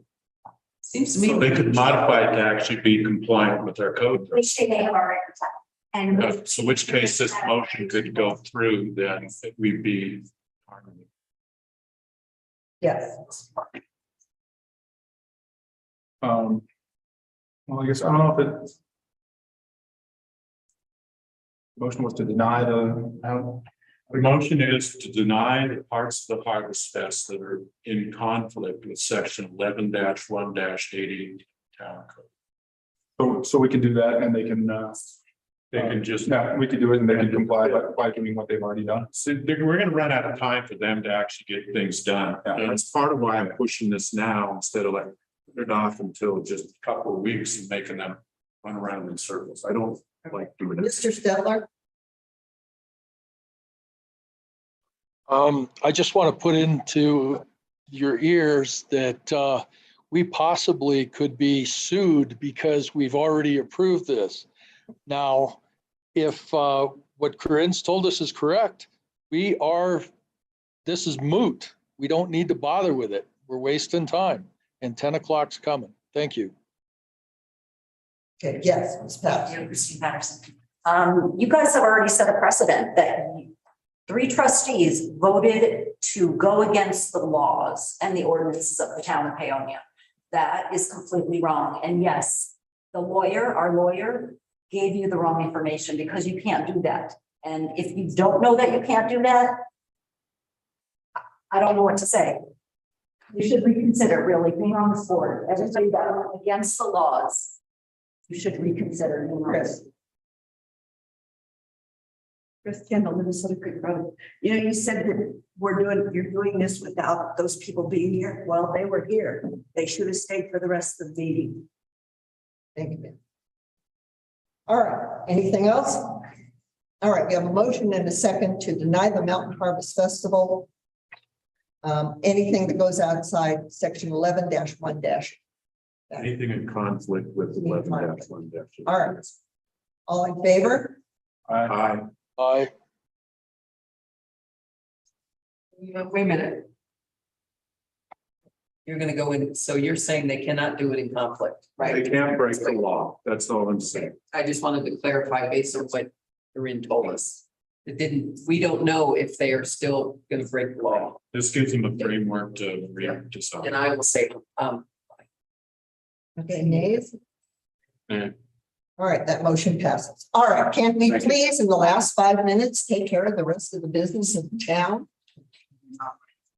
I get nothing. So we still have to deal with the consent agenda. And we have a liquor Make a license. motion to approve the consent agenda. I've read through it. Have a second. I'll second it. Questions from the board? Yes. Do we have any idea about how much tax revenue marijuana sales have brought in? It's in there. Oh, the sales tax, I don't know. Yeah, it's The occupational it's tax. in is here. Yes, It's in the occupational tax. You have your- cap. it's in the packet. Because I was looking at it today.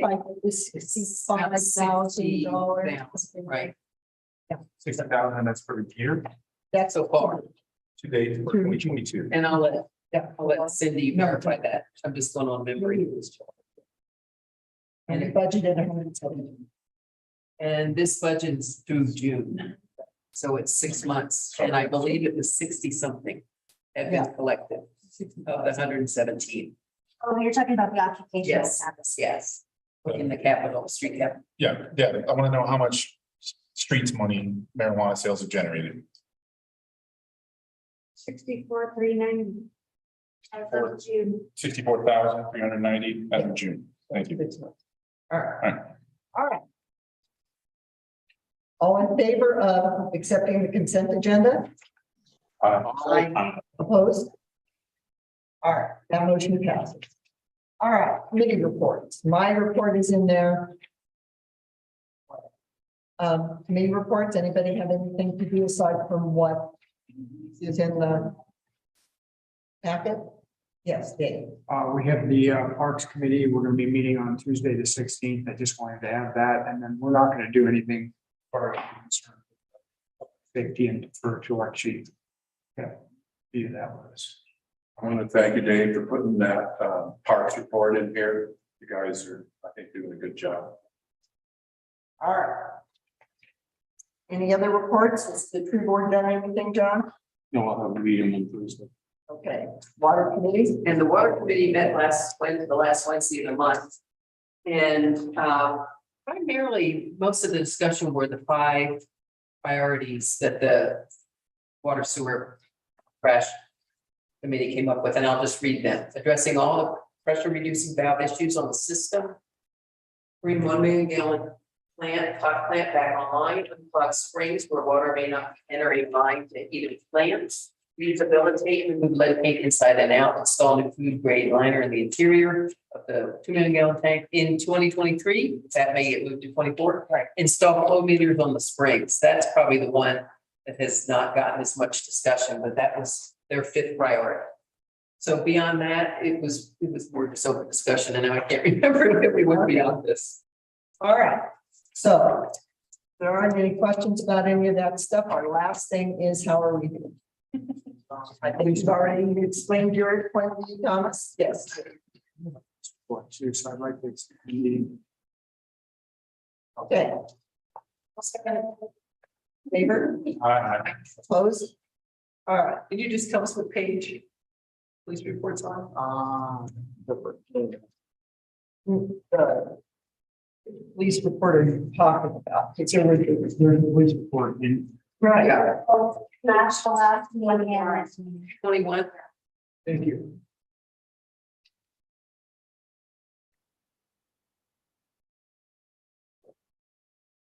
All right, so questions on the police report from the board?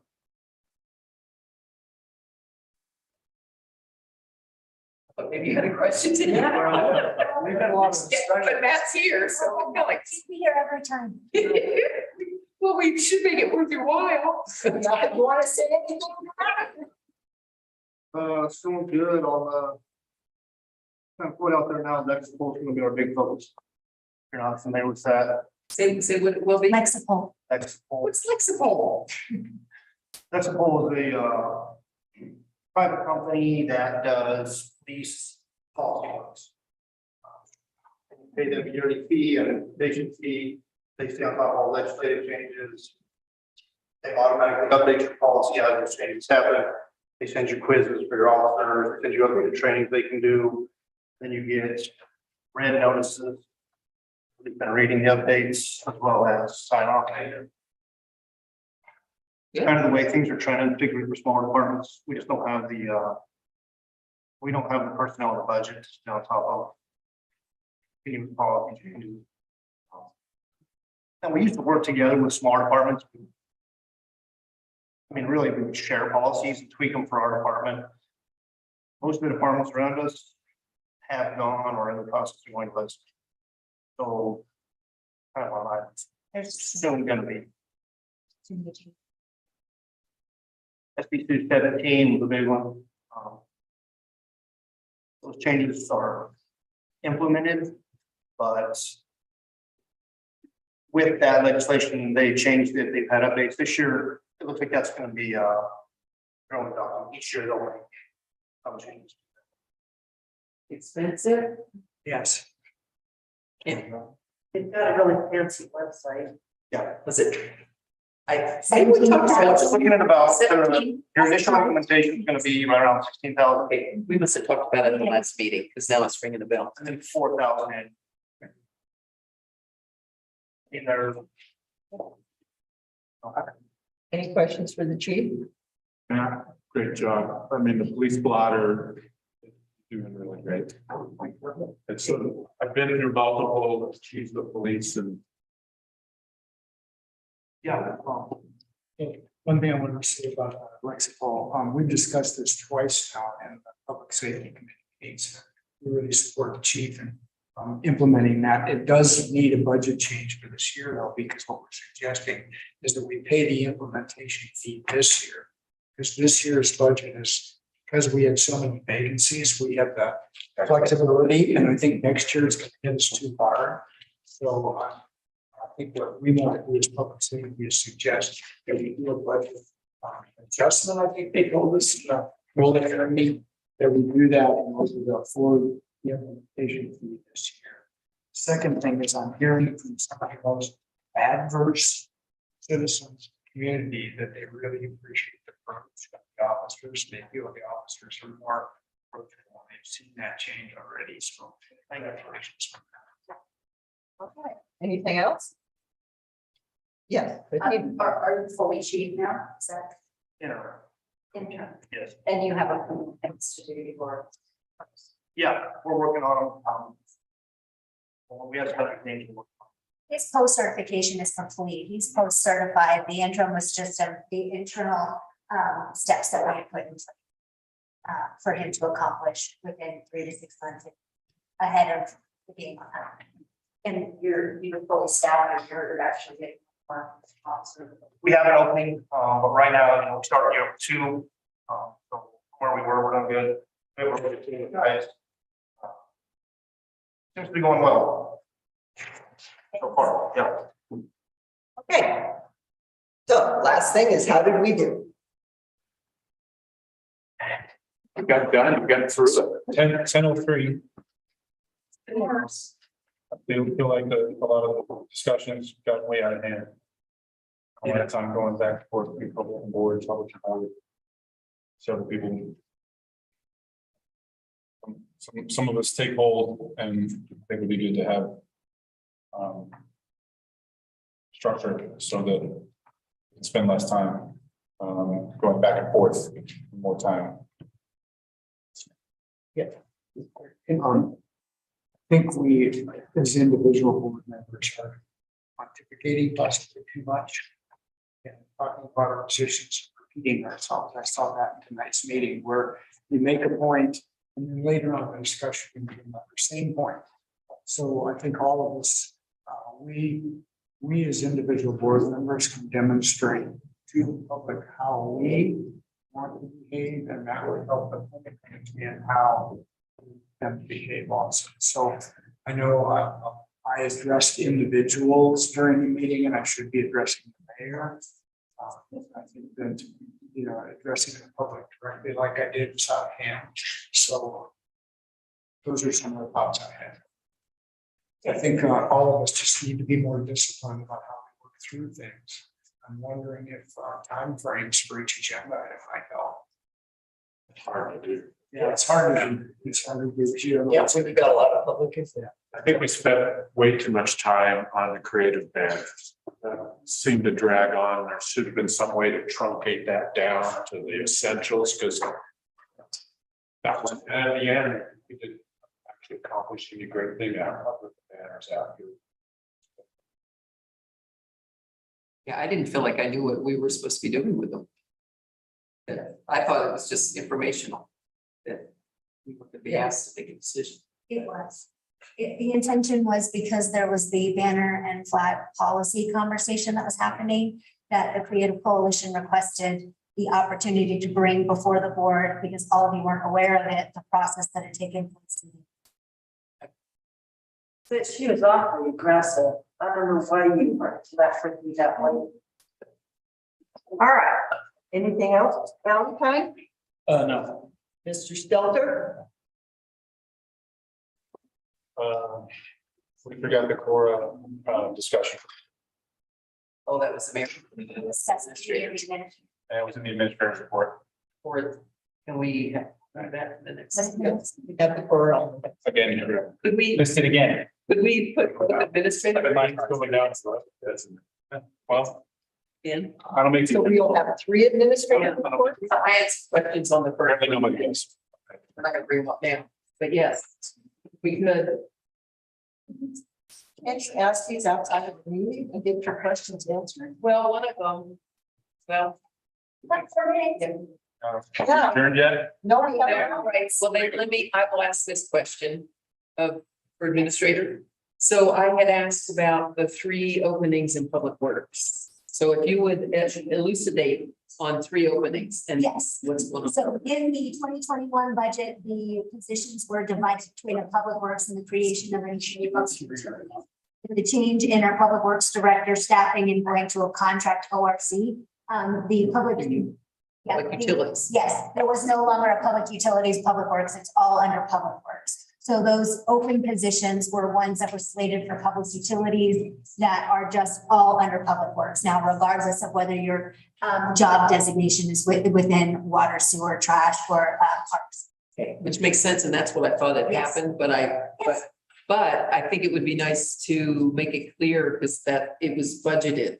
These positions were budgeted at certain levels of pay scale. Yes. So I think it would be And nice these kinds of- if you would clarify that you have not changed what was the allocated staffing. I will try to be more detailed. Okay. We have 2 minutes. That's all I needed for this one. Now, it's. We had a really great public participation event. That was our strategic planning event. What came out of that for me was housing. I'd really like us to spend our time on housing. And you know, a lot of this other stuff, you know, like. Wouldn't it have been great if we spent an hour on what are the possibilities of things we can do about housing? Because it's an issue for right now. And of course, the water thing, we look for the water commission, can we approve things that are steps forward to support our crew and give them the green light to go ahead and stuff and get projects done in order. So that's the thing that bothers me, is that we heard really clearly in that strategic planning, all of us, that housing and water are the main two things. Should be spending more of our time on the agenda, is making sure we're making progress on that.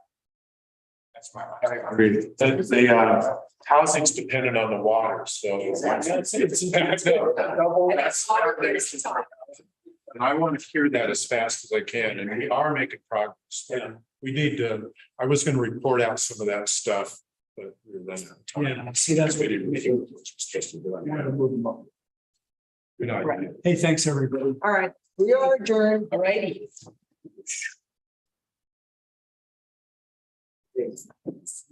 Legal things, I didn't like that.